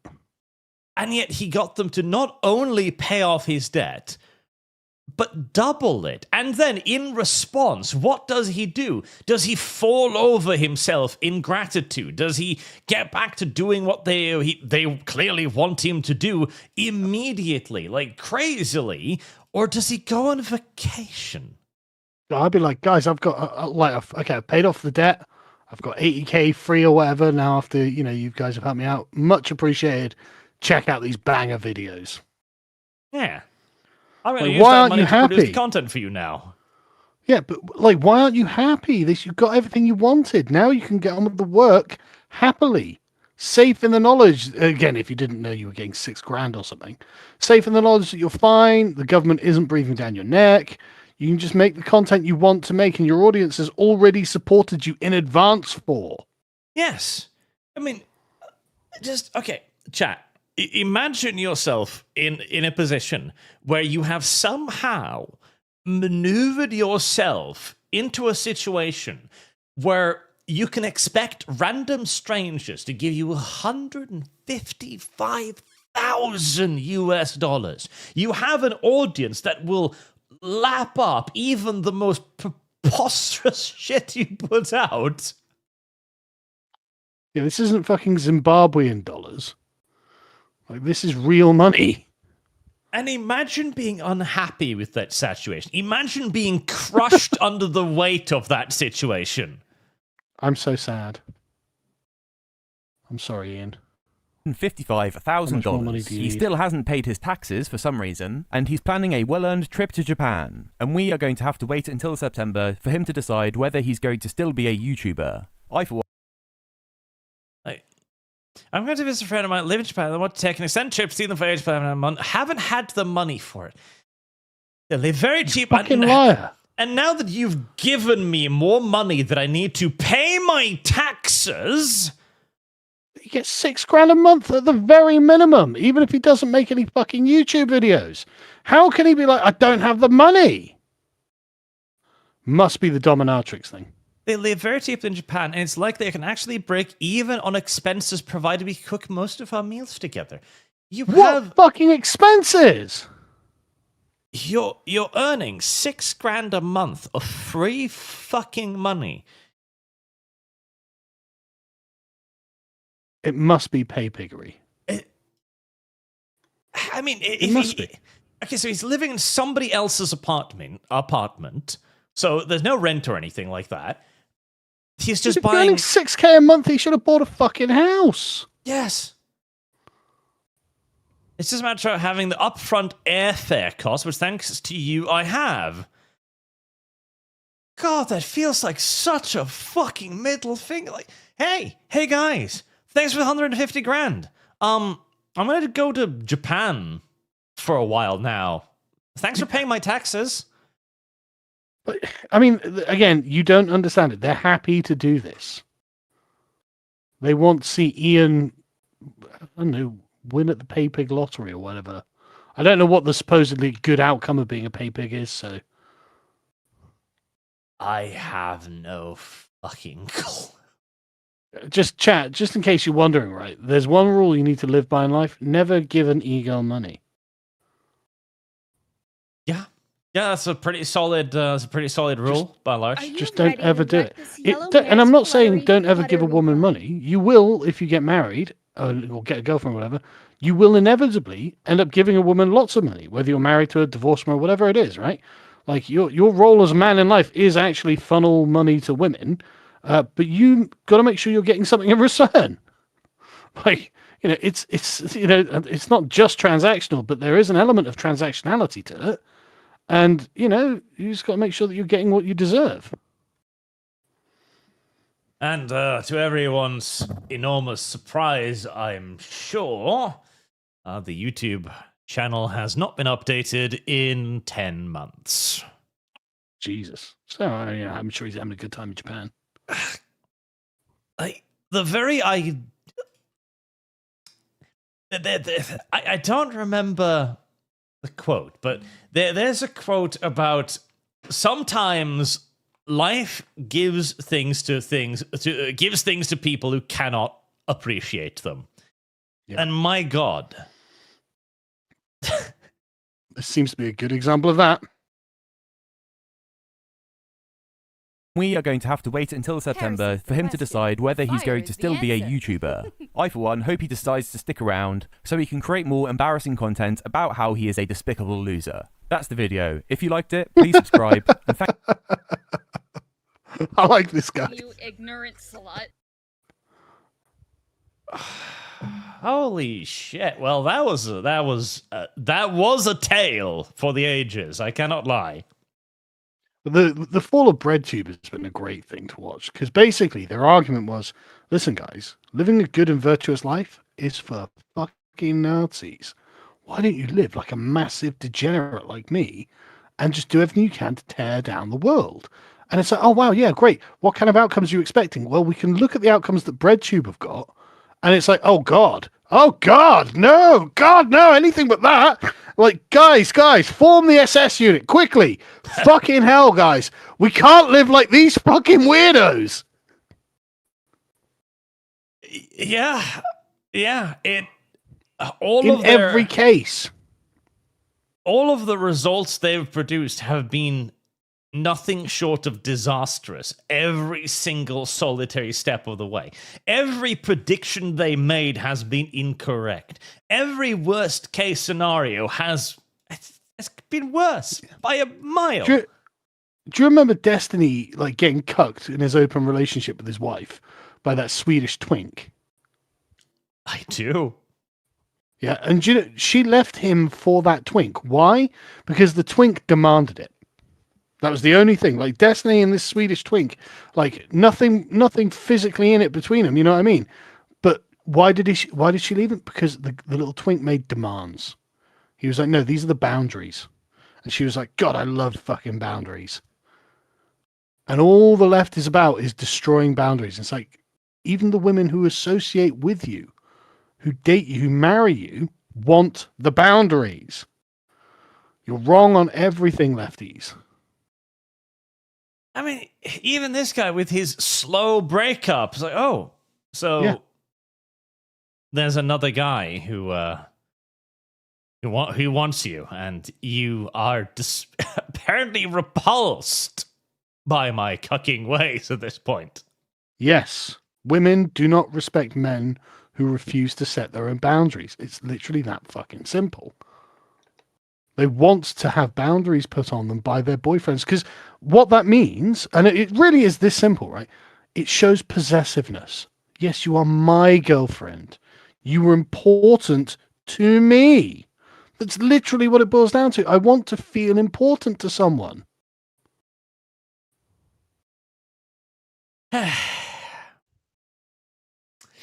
And yet, it's... You know what also fucking baffles me, though? So this guy is able to mobilize 150 grand to pay his back taxes. Yep. And yet these people can't make anything successful. They can't make TV shows successful. They can't make video games successful. There's got to be some kind of just masochist element to this. There must be some definitely. sort of element of self-hurt at the fucking core of this.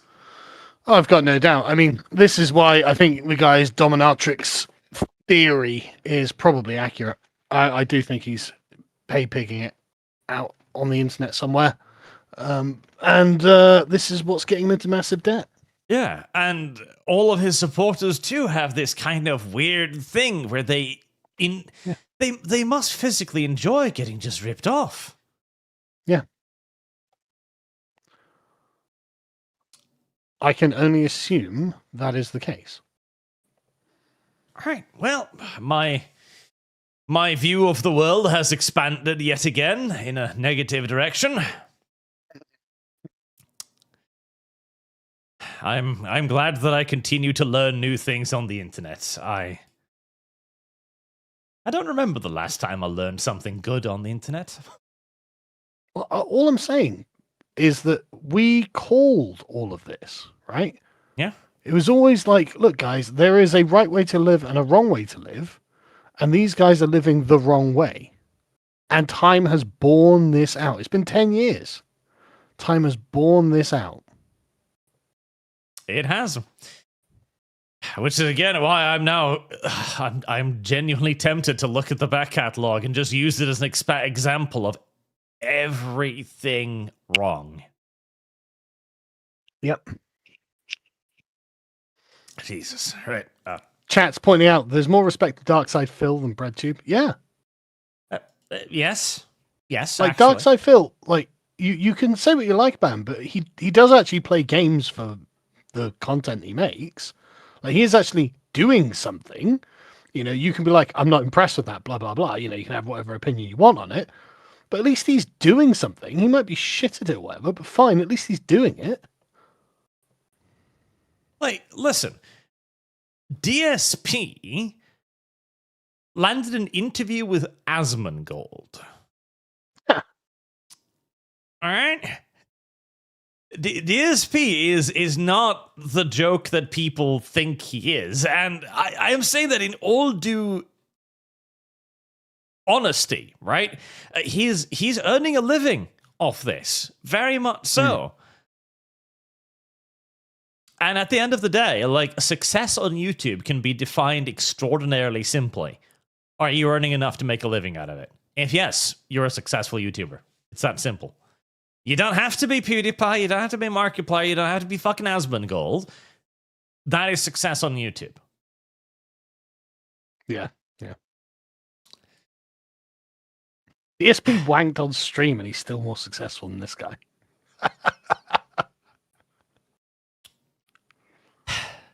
Jesus. All right. Superchats. Creep Weirdo. Sadly, trans people are owed a partner isn't moderate or sane, even remotely. Yes. Nolly, 82. $150,000 Arch Sargon, unless the story you're telling results in lost limbs. Oh, taxes. Yeah, okay. Revengeance Fund. Yeah, chat. You're slacking off. I have taxes too. Chat, I don't want to pay my taxes. What if I just didn't pay my taxes? Would you pay them for me? And mind you, you're going to have to give me at least 50% more than what I actually need, because they're going to tax the donations to pay for the taxes too. I just want to point that out. Yeah, I really don't want to pay my taxes this year. I mean, fucking hate taxes. I fucking, like, honestly, I don't know how to describe it, but it's just this kind of pressure at the front of your head where you're just like, fuck, I hate the fucking government. Oh! I've got to try not to take it out on my kids. I'm the same, Chad. Like, it's causing me genuine mental discomfort, okay? I require your money. I just hate fucking... Oh, God. It's that simple. I need your money so as that I can... Listen, I won't funnel it to a dominatrix even. I'll just funnel it to the government, okay? Which... well, yeah, it's still pay piggery, let's be honest. It's still pay piggery, but it's a different form of pay piggery, yeah? Oh, God. I hate it. It's not even the gratifying form. I assume it's gratifying form. I don't know. Like, at least with him, he's got some sort of sexual kick out of it. The tax portal in Britain is not even sexy. No tits whatsoever. Nothing. Absolutely nothing. And listen, chat, he gives you nothing. I give you milking farm. Clearly, I am providing superior value here. Who's earned his money here? Yes.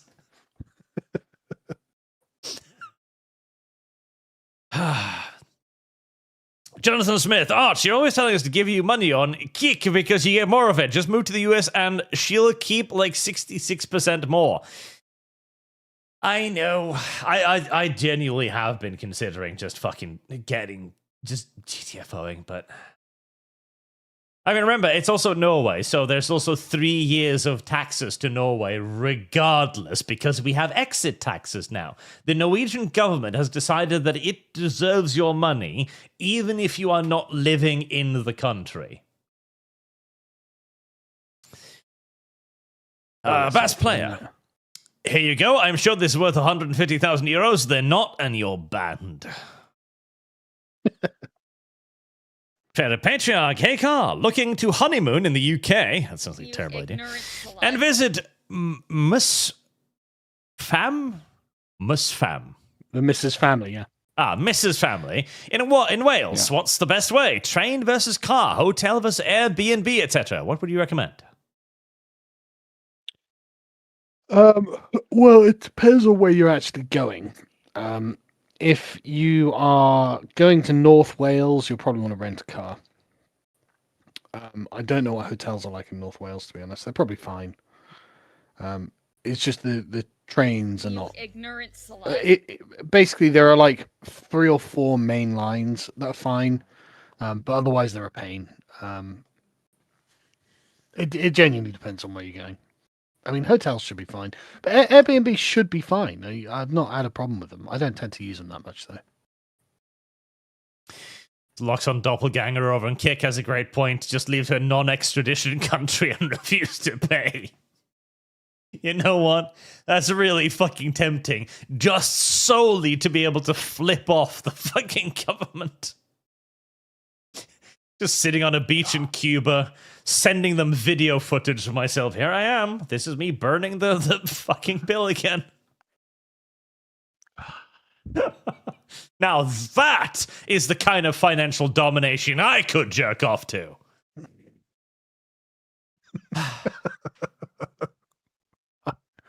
Just hate the government. Just can't describe how much I hate them. Grizzly, for the Arch and Sargon Debt Fund. Thank you. Thank you. Oh, War Turkify. Sargon makes up sub-stories. Stream fund when? Neotsu, here you go. My contribution to fund your taxes. My sob story is I live under the British state. Yeah. I have a government. Yeah. MJ Bull, grenade-wielding girl hit men might be too absurd, even for a John Wick movie. It might be. Now it comes to Spartan. Either he gambles or he buys from Forge World. Even Forge World wouldn't be this bad. 6K a month. You can afford at least half a unit. Mm-hmm. 191 Redbird, and I thought 24% federal and 9% in state taxes was bad. My God, how does Europe keep people from fleeing to lower tax countries? Punitive taxes that follow you. Also, low tax countries suck. And read a bit again. The American school system does a very good job of keeping students completely ignorant on the subject of taxes. I mean, you know, I understand why now, because surely, if you're raised being told about taxes, surely the first thing you do when you turn 18 is just leave and go to Saudi Arabia. Yeah, I mean, like, isn't it Dubai literally has zero fucking income tax? God, yes. Like, there's countries down there that pay you to be alive. Just, what are we doing, guys? What are we fucking doing? MacLeod, tax is just for your enemies. These people. I am all in favor for taxing the left to fund everyone else. Well, yeah, I mean... And people putting the word social in front of justice negates the word social. Yes. Matthew Hammond is leftist drug users responsible for their aging. As well. I definitely think Ian is responsible for his aging, yes. Yeah. I mean, he probably does a lot of drugs. Mason Remember, Miller? the left are like, yeah, drugs are good, bro. What are you talking about? Pre-war money is 10 caps for no white. That's a fortune. You can also use it to bet on stuff in New Vegas, which is very useful. Wartech Fight. Innuendo Studios tanks have aged like his hairline. That's a good one. Jeans123. Well, he is a dem, so the slave argument is on point. That is true. Enigma. Yeah. Can your slaves help master defend the plantation? Yes. Like, the only thing slavery did wrong was not get the slaves to pay back into the system of slavery.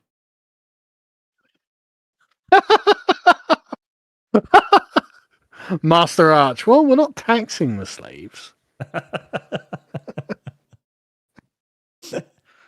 To be fair, though, if you're a slave, you're watching, you know, your master pay his fucking taxes, and you're thinking, fucking man, God, that's not me. Thank God I just picked the cup. Yeah, exactly. I wouldn't want to go through that. Honestly, whenever they're like, oh, you don't know how it feels. Yeah, I fucking do. I live in Britain. Half the year I'm a slave. Shut your fucking mouth. Nick, Merry Christmas. Merry Christmas, you too, sir. Sujat, Sargon, if your mic volume goes down, check if you have MS Teams on your laptop. In the setting, there's a mic auto volume control. There might be a similar setting in your Windows settings. Not on a laptop. Walking corpse. Capitalism is the only thing that allows half-wits like this to make so much money and have so much influence. We should switch to another system. The siren song of Mussolini in the distance. Menefrego. What was the tax rate under Nazi Germany or Mussolini's Italy? I have no idea. I am I'm actually... going to look it up. Hang on. Let me look it up.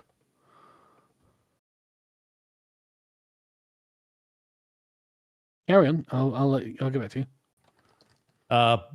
Best player? The downfall of BreadTube. I wish Lindsay Ellis's crash out was more public. Well, she's on Nebula. You can sign up to that. Lindsay Ellis. That name rings a bell. Was that Nostalgia Chick? It was. Yeah. Yeah, she did remarkably well for herself. Yeah. What's her Patreon like? Let's see. Lindsay Ellis Patreon. 17,000 members. 17,000 members, but nothing public. Yeah, but she's probably making a good whack at that. Yeah, well, she's got posts locked behind a $5 fucking entry fee. But even if we say that that's $1 a member, right? Just to be clear, the top personal income tax in fascist Italy was 30%. We must return. And the trains ran on time.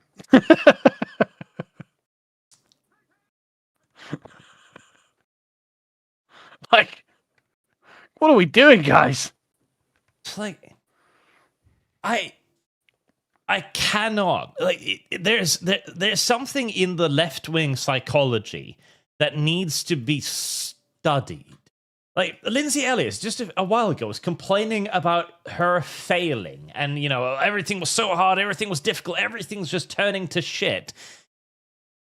These people are earning like 17 plus grand a month in just Patreon donations alone. Yeah.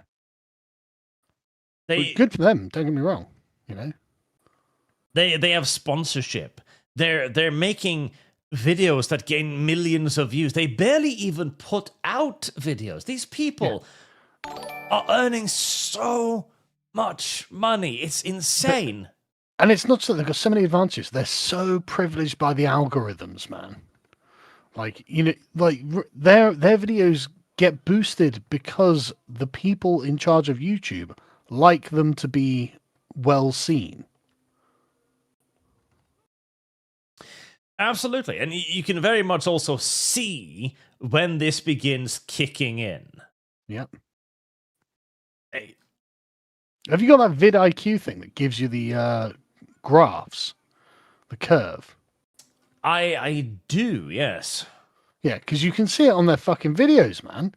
And it's just like, God, you guys are so lucky. Yeah, no, the strange fact that they've built themselves a business basically on the backs of everyone assuming they are somehow disadvantaged is remarkable. I mean, this has got to be, and all of the metric is public. Yeah. yeah. It yeah, is. They're not lucky. They're literally privileged. Yeah, that's exactly it. It's a truly remarkable grift. Yeah. But like I said, I don't even mind, you know, like I'm not even like bothered that they do well. I like when anyone does well, really, because it's, you know, it's better than everyone sucking all the time. And no, like, at least you can see how someone's getting ahead, right? It's like, yeah, okay, I can see a causal link between working and succeeding. Thank God, you know, but that's not what happens here. These people fail fucking upwards. Fear the Dwarves, this sad sack makes 6k on Patreon a month and is complaining. That's more than I make in a month and on a E5 military salary. Yeah, no, like $6,000 a month for free. In what universe is that something you complain about? Oh, God, I work so much, man. I work so fucking hard. Like, every day I get up, I go to work, and then I get home, and then I make a video for my CAD Daily channel. And that's just a normal day as well. Sometimes I'll do more, you know. Yeah. The curse, they earn money. They are bad at managing any of it. Like, this literally feels like those stories you hear of, like, a professional sports star, right? That is earning tens of millions of dollars a year, and yet still somehow ends up destitute. That's what this feels like. Yeah. Like, there must be like a point at which you reach a level of such profound privilege that you don't understand it anymore. Yeah. It's got to be. It's literally got to be. The left-wing phrase, privilege is invisible to those who have it. My God, truer words have fucking never been spoken. Yeah, it is true. Animate Acumen, I am now picturing Sargon as the meme of Vince McMahon sniffing the money, going, this is real money. As for how they get this bad, reinforcement of bad habits. No one to beat them. I guess. And I mean, why would you even change? Okay, so you short-charge the government $84,000, and your audience pays your taxes for you. Why would you course correct? Are you ready to rut this yellow mare? Whatever you're doing is clearly working. Great question. I mean, what is the incentive? Yeah, there isn't any. Like, it's the same problem with like the OnlyFans trend, right? Where there are now girls who turn 18 and activate their OnlyFans immediately. Yeah. Simply because they look out into the world and they go, wow, this girl, like, what was, there was some chick, like, the most popular OnlyFans girl right now, Rain something, I think? I don't know. Let's see if I can find it. But yeah, no, she earned, like, tens of millions of dollars. Fucking simps. Fucking hate simps. Okay, yeah, Sophie Rain, $43 million in a year. Why would you do anything after that? If I had $43 million sat in the bank, okay, let's call it 27 after you've been raped by the government, right? $27 million sat in the bank. It's like, oh, right, I can stop then. You Right. ignorant slut. I'm done now. Great. Guess I'll go to the beach. Like, the articles that pop up, like, let's see if I can load this. Sophie Rain thanks fans for funding new yacht. Yep, I'd buy a yacht too. Yeah, why the fuck wouldn't you? Like, what argument can even conceivably be made to young, attractive girls these days? Oh, don't do OnlyFans. You'll regret it. Yeah. Yeah, when I'm on my fucking yacht. But I'll have $100 million. Yeah. Yeah. I have nothing. I have nothing. I have no moral argument. I have absolutely nothing that can counteract, yeah, but $40 million in a year.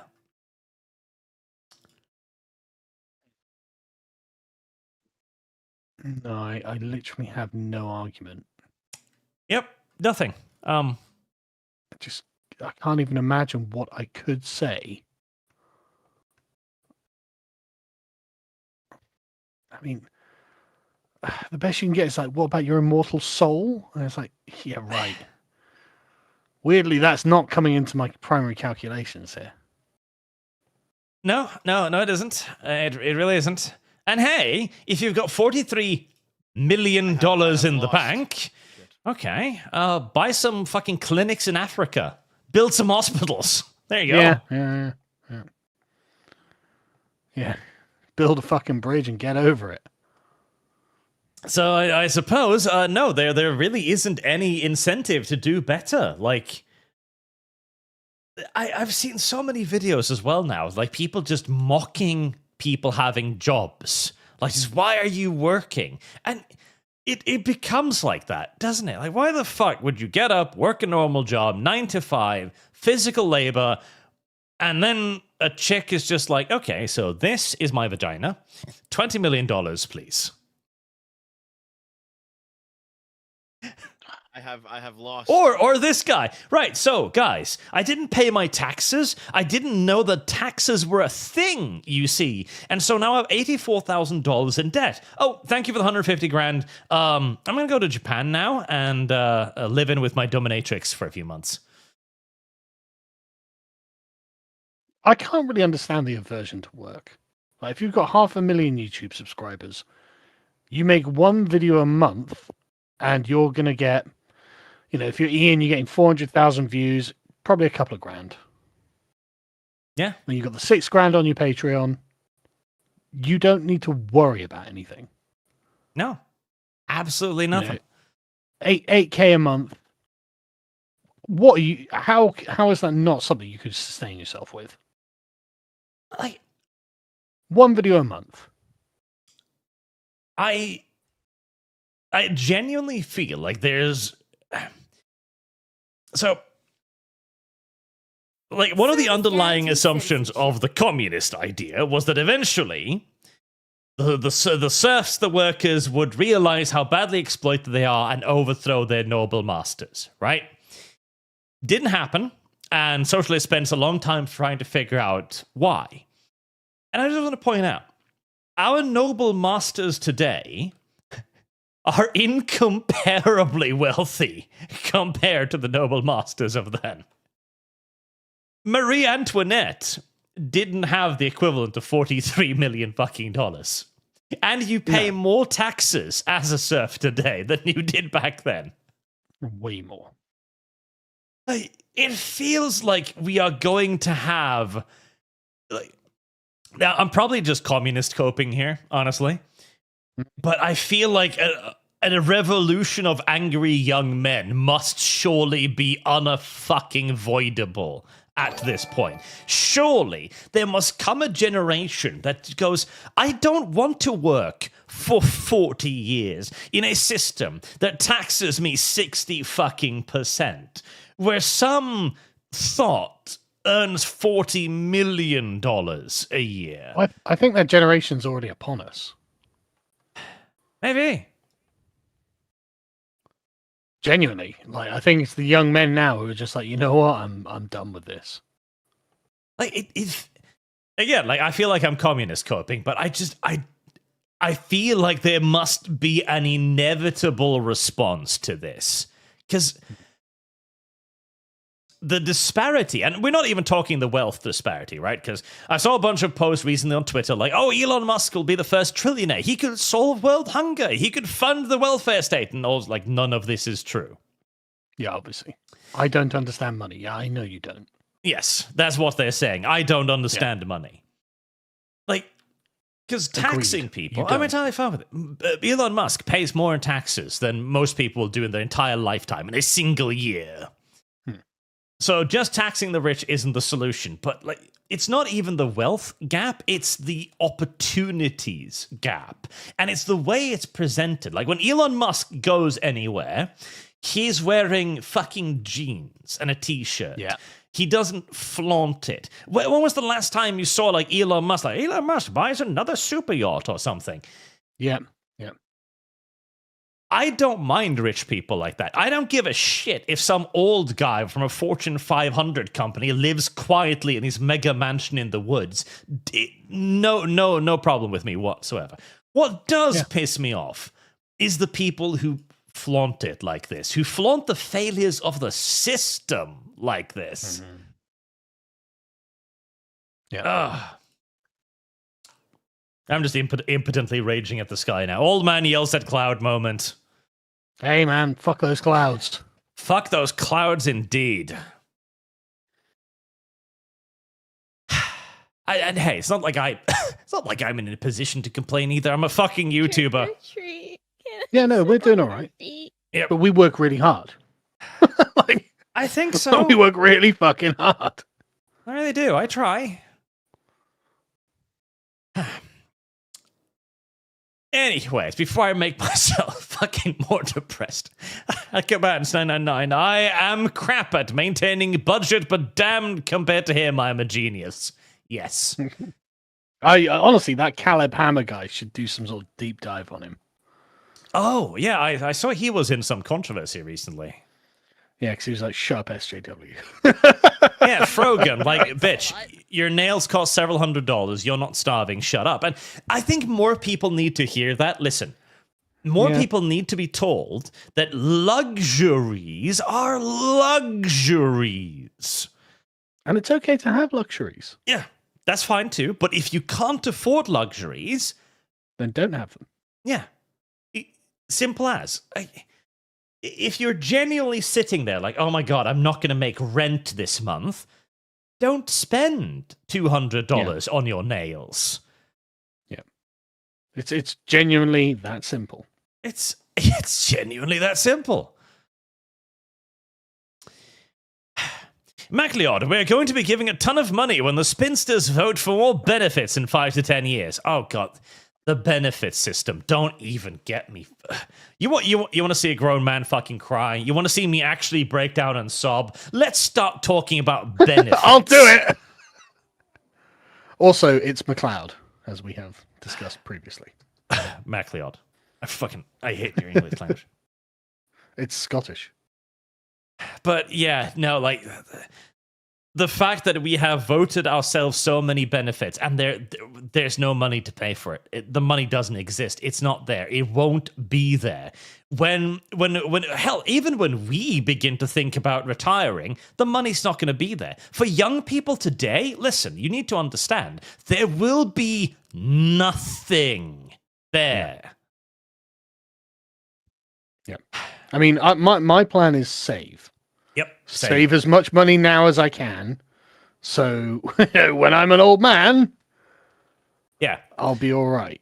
Saving and investing is my thing. Like I am not laboring under any assumption that my government is going to give me a fucking dime. Yeah. And that's a horrifying thing because, of course, like nobody, like it's one of those things where people don't get it. When they enter the labor pool, you're going to be there for 60 years. Yeah. And at the end of it, there's no guarantee of anything. To be honest with you, I've got to the point where I think it is the pension system that's destroying society. Yeah. I genuinely think everyone's like, and I've been this, where it's like, oh right, the birth control and abortion are ruining society. It's like, well, kind of, but they're not the thing that's actually preventing people from forming families. People are just choosing not to form families because they don't feel that they actually need to. If they thought, oh no, I really have to form a family, then they'd do it. And the only reason they'd feel that they really have to form a family is if they didn't think they were going to get taken care of when they were old. Yeah. Pensions are definitely a big thing. And also just the unrealistic expectations of pensions. It is now just assumed that you'll finish working and you'll be able to live your life exactly as normal. You'll get all the money in the world just given to you. And we can't afford it. We know we can't afford it. Nobody thinks we can afford it. And we're sticking our heads in the sands and go, la, la, la, la, la, la, la, la, la. Yep. Oof. Akun, the part of your brain that activates when using any social media is the part that is in charge of tribal association. That loser blowing his cash on loser shit plays the role of the tribe's leader. Maybe. Shadow Fox, for the tax god for the piggy throne. Thank you, sir. Much appreciated. Mr. Twisted Frenzy. Hey, I just finished your Avatar video. If the Imperium came across a Xenos that excreted liquids that made humans immortal, what would they do? Harvest it, use it on souls, or just exterminate and move on? They'd harvest the shit out of it. Are you kidding me? If we discovered a magic brain goop liquid that made humans immortal, we would farm the fuck out of that thing. We wouldn't hunt it. We would domesticate it and put it in pens. See, Thulsadoon doesn't understand that Neo wasn't a moron. He was just living with privilege.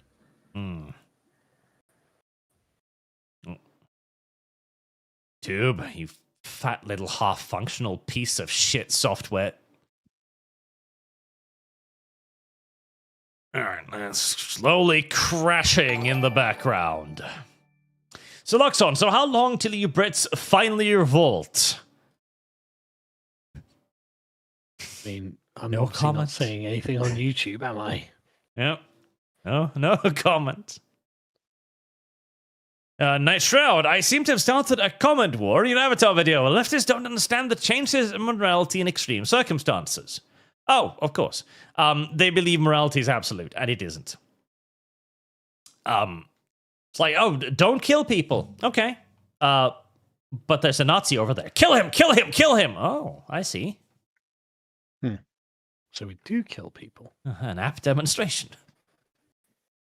Yes, no, morality is obviously dependent upon the circumstances you find yourself in. Even your most preciously held principles, there's a situation in which you will infringe upon them.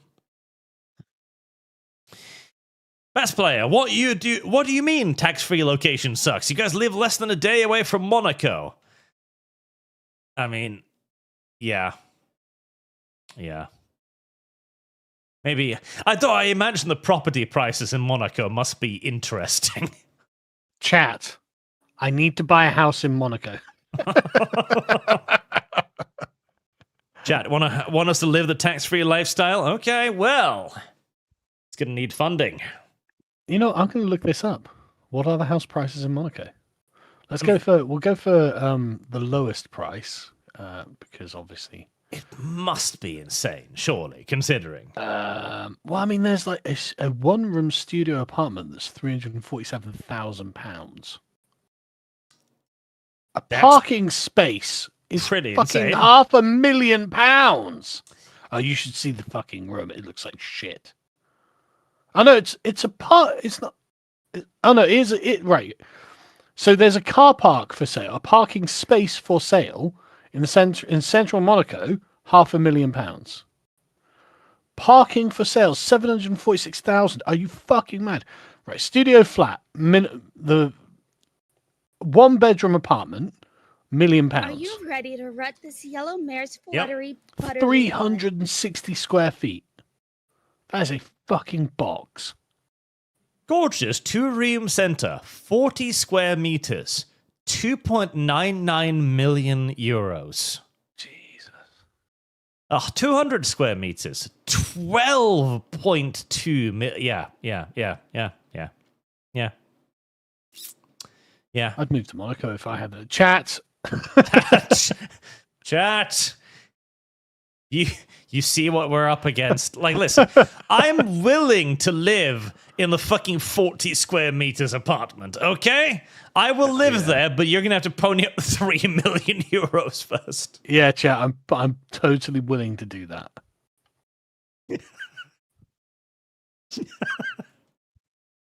Oh, yeah. Yeah, I figured the prices in Monaco would probably be a bit high. Princess Didge, Rob's Media recently did a video called The Fall of BreadTube that covers more BreadTubers just like this one. I think you would both enjoy it. Maybe. I'm sure it's fun. Can't just keep laughing at BreadTube forever, though. No. We'll do that when we're upset about something. Yeah. Chat, we can fund it, though. 2.9 million. Just saying, chat. Trevor N. When the Pollocks are the smart ones, you've got problems. Dawn of War 3. Thanks. Okay. And YouTube is having the hardest time of its life right now, not dying on me. There we go. Loonly, I wish I could make as much as the people you mention art for doing nothing. I don't think I'd know what to do with it all. Yep. Yeah, I know. Right? I just don't know what they do with their days. They must take drugs. Or just goon endlessly to their dominatrixes, I guess.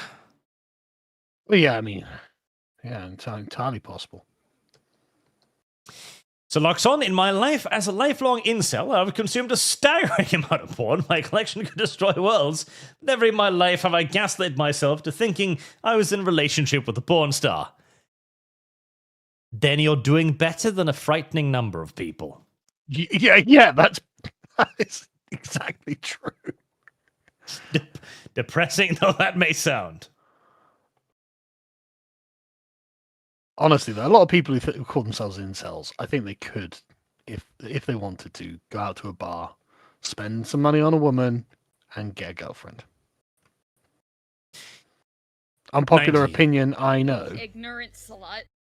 93 camping. Speaking of Lindsay Ellis, you guys seen Nettles revisiting the Channel Awesome document series and why it changed the channel failed? Quite the series. I have not. I was once upon a time a big fan of Channel Awesome, though. Sadwing's raging. Arch works harder and suffers more for us. Merry Christmas, Arch. Merry Christmas to you too. Marksman, how much to get you guys to watch Federal Historians vid on District 9 next week? It relates so much to the threat the West faces due to immigration. It's amazing the alternative view he provided. You guys will have a bit to chew on and new appreciation for District 9. District 9 was a good film. I enjoyed it. Grumbles. Waterkvi could be a different form of the curse of the lottery.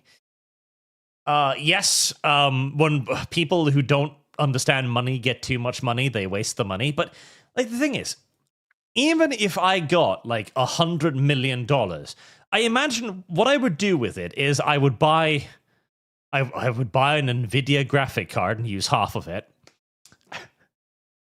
considering the current fucking prices. Man, the AI really is fucking everything, isn't it? Yep. I'm telling you right now, chat, I don't care how expensive it is. If you have a job that relies on a computer, buy a backup now. Because trust me, in 2 years, you're not going to want to.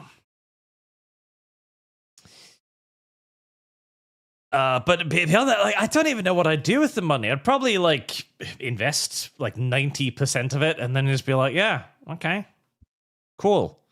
I'd be the world's most boring millionaire.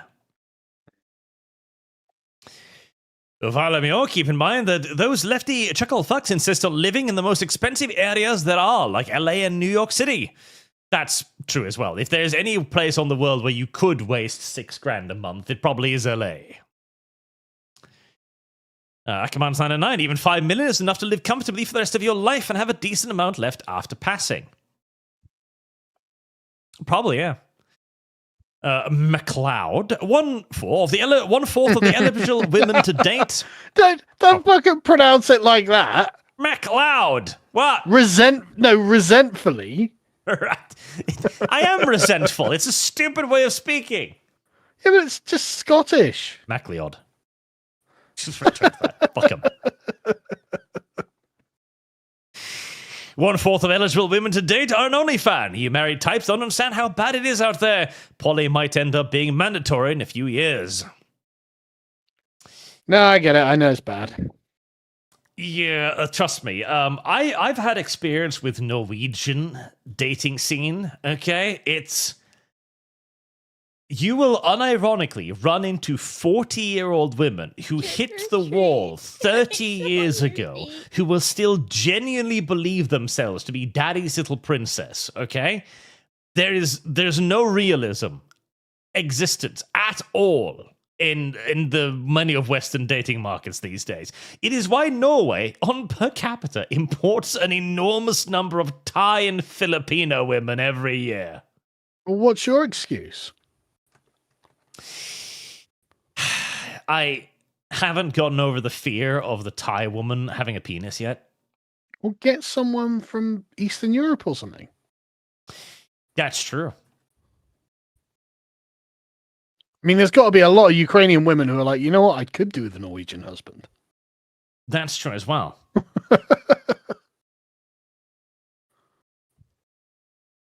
Doman, did you hear the info to War Medieval 3 stream? They are doing away with the regular building slots, different classes for your pops, etc. I did hear some of that. It sounded intriguing. I didn't hear that. What, they're getting away from the building slots?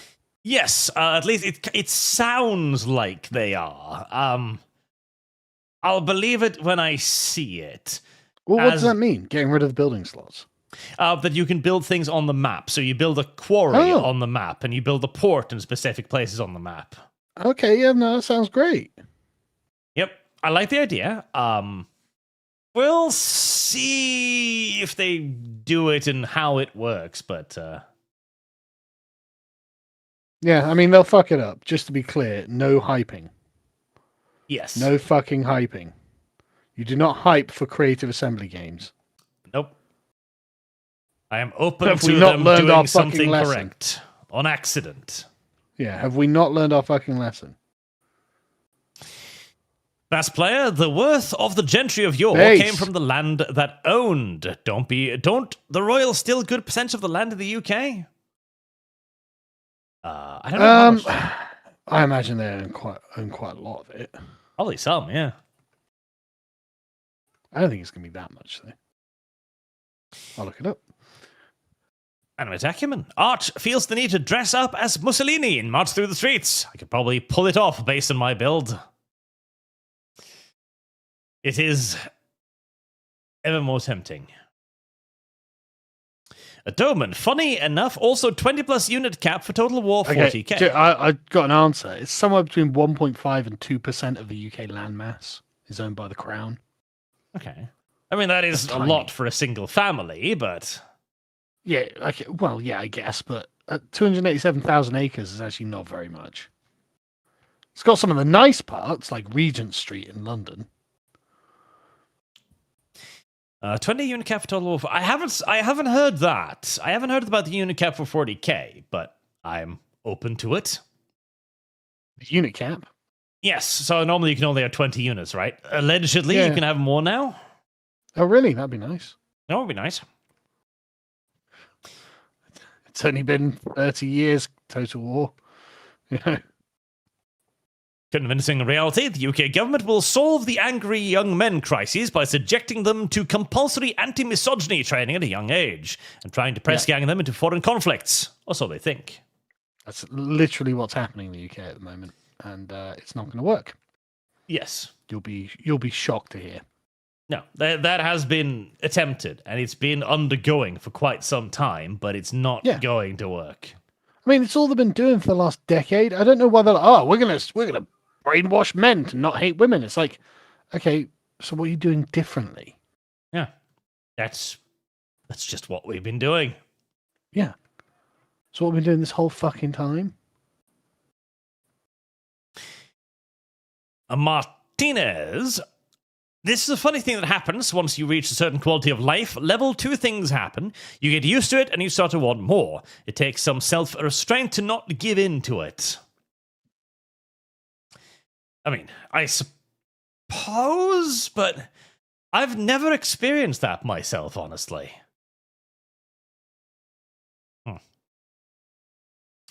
Mr. Twisted Frenzy, is there anywhere you guys can recommend I can go to learn how the stock market works? If I'm going to want to have at least money saved by the time I'm 60, I better start now. Doom 2016 fund.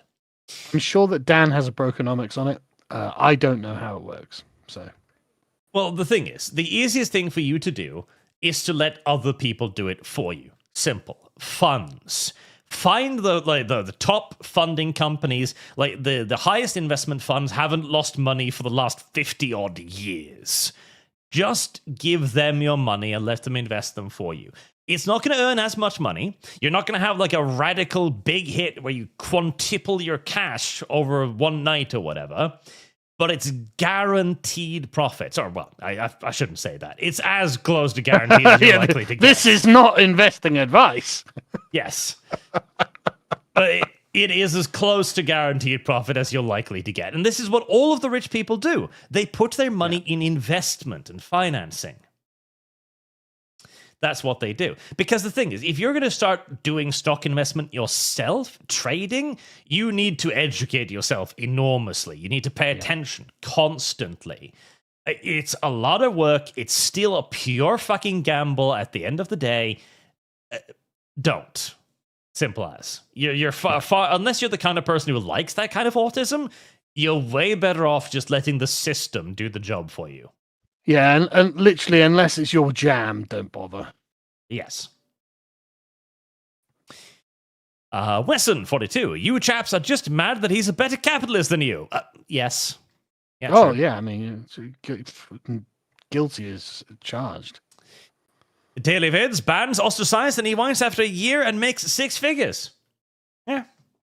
Yeah, he's clearly figured out the system. There's no doubt about that. Yeah. Simulation 1158. Arch, you missed my membership message from earlier. Did I? I can't see it. YouTube might have eaten it. Oh, no, there it is. Hello, Bridgecast. How much to watch a copyright-free music video? If so, put this 5 to Breathing Elon Musk. That sounds expensive. That sounds really fucking expensive. That sounds deviant and weird. Well, we're almost done for the... In fact, we're way over time, so nothing today, at least. Where was I? There we go. Boog, Merry Christmas and a Happy New Year. May you have a fine Christmas day with your family and friends on the 25th, since the 24th is Christmas. 24th of Christmas. Correct, Boog? It's not correct. And the Malcontent, Heretic. Just date Rima. I'm shipping you two. But Rima's far away. Marksman, how much ticket do you guys watch Fearless or Ireland? Sluxon, I paid into Social Security all my life. If they don't pay out when the time comes, I will use my Second Amendment rights to punish them. I mean, I can't condemn that goal. I can't. It's ignorant slut. But remember, you have also been paying them this whole time to build the system to resist that eventual reward. So, bear in mind. MacLeod. If you're in the US, both IRA and invest in an index fund that follows SP 500, value over investment is good with low fees, 5%, 8% growth a year. Yes, basically that's what I've done with a lot of stuff, and it genuinely does just generate free fucking money. There's a reason why all the rich people do this. That's how I would do it. This is not investment advice. I know next to nothing. I can just say I did it, and it seems to be working, so. And Mr. Twisted Frenzy, Arch, you missed my super about your avatar video. Did I? I feel like I didn't. Did I? I will check. I will check. Sometimes I read thing in my mind and think that I've read it in reality. Miss Percy, about a video of the mechanical scenes that a cruise liquid made humans immortal. What would they do? Oh yeah, I read that one. They would farm the shit out of them, obviously. Anyone would farm the shit out of them. It's immortality, goddammit. And with that, we are done for the day. Nice, relaxing video as we head into the holidays. Well, relaxing up until the point that I learned that I could be earning way more money for not doing any work. And then I grew up. Just can't imagine living that way. I mean, if you don't have any morals or virtues and you just enjoy rolling in your own shit, It's don't know. not so much even about the morals or the virtues. It's just like, what do you do? Like, you must just take drugs, right? Go do something to pass the time. Browse OnlyFans? I mean, there's loads of people joining every day, I guess. I don't know. I don't have a functional theoretical. No, me either. But thank you all very much for watching, chat. I do appreciate you, even if I now realize that I'm severely underpaid and that you owe me at least another $155,000. And maybe we can make it up on the milking farm stream. Oh, that book is way worse than the previous one, by the way, chat. What, the new one? Yeah. The new milking farm book. I have lost. The Minotaur milking farm was far better. Far better. Who could have known? It only gets worse. The degeneracy, once you allow the woman to be degenerate, she doesn't become less, she becomes worse. Oh yeah, you get what you cultivate. Yep, exactly. Oh, and MacLeod, again. When it comes to investing time in the market beats timing the market. Time in the market beats timing the market. Your investment is going to go wherever. And that has been Archer's financial advice for 2025. Until next time, chat. Which will probably be Saturday. I have been Arch, and this has been Sargon. Thank you very much for watching. Thank you for your generous donations. And thank you, Sargon, for hanging out with me today. Always a pleasure. See you all again later, chat. Have a good night. And if I don't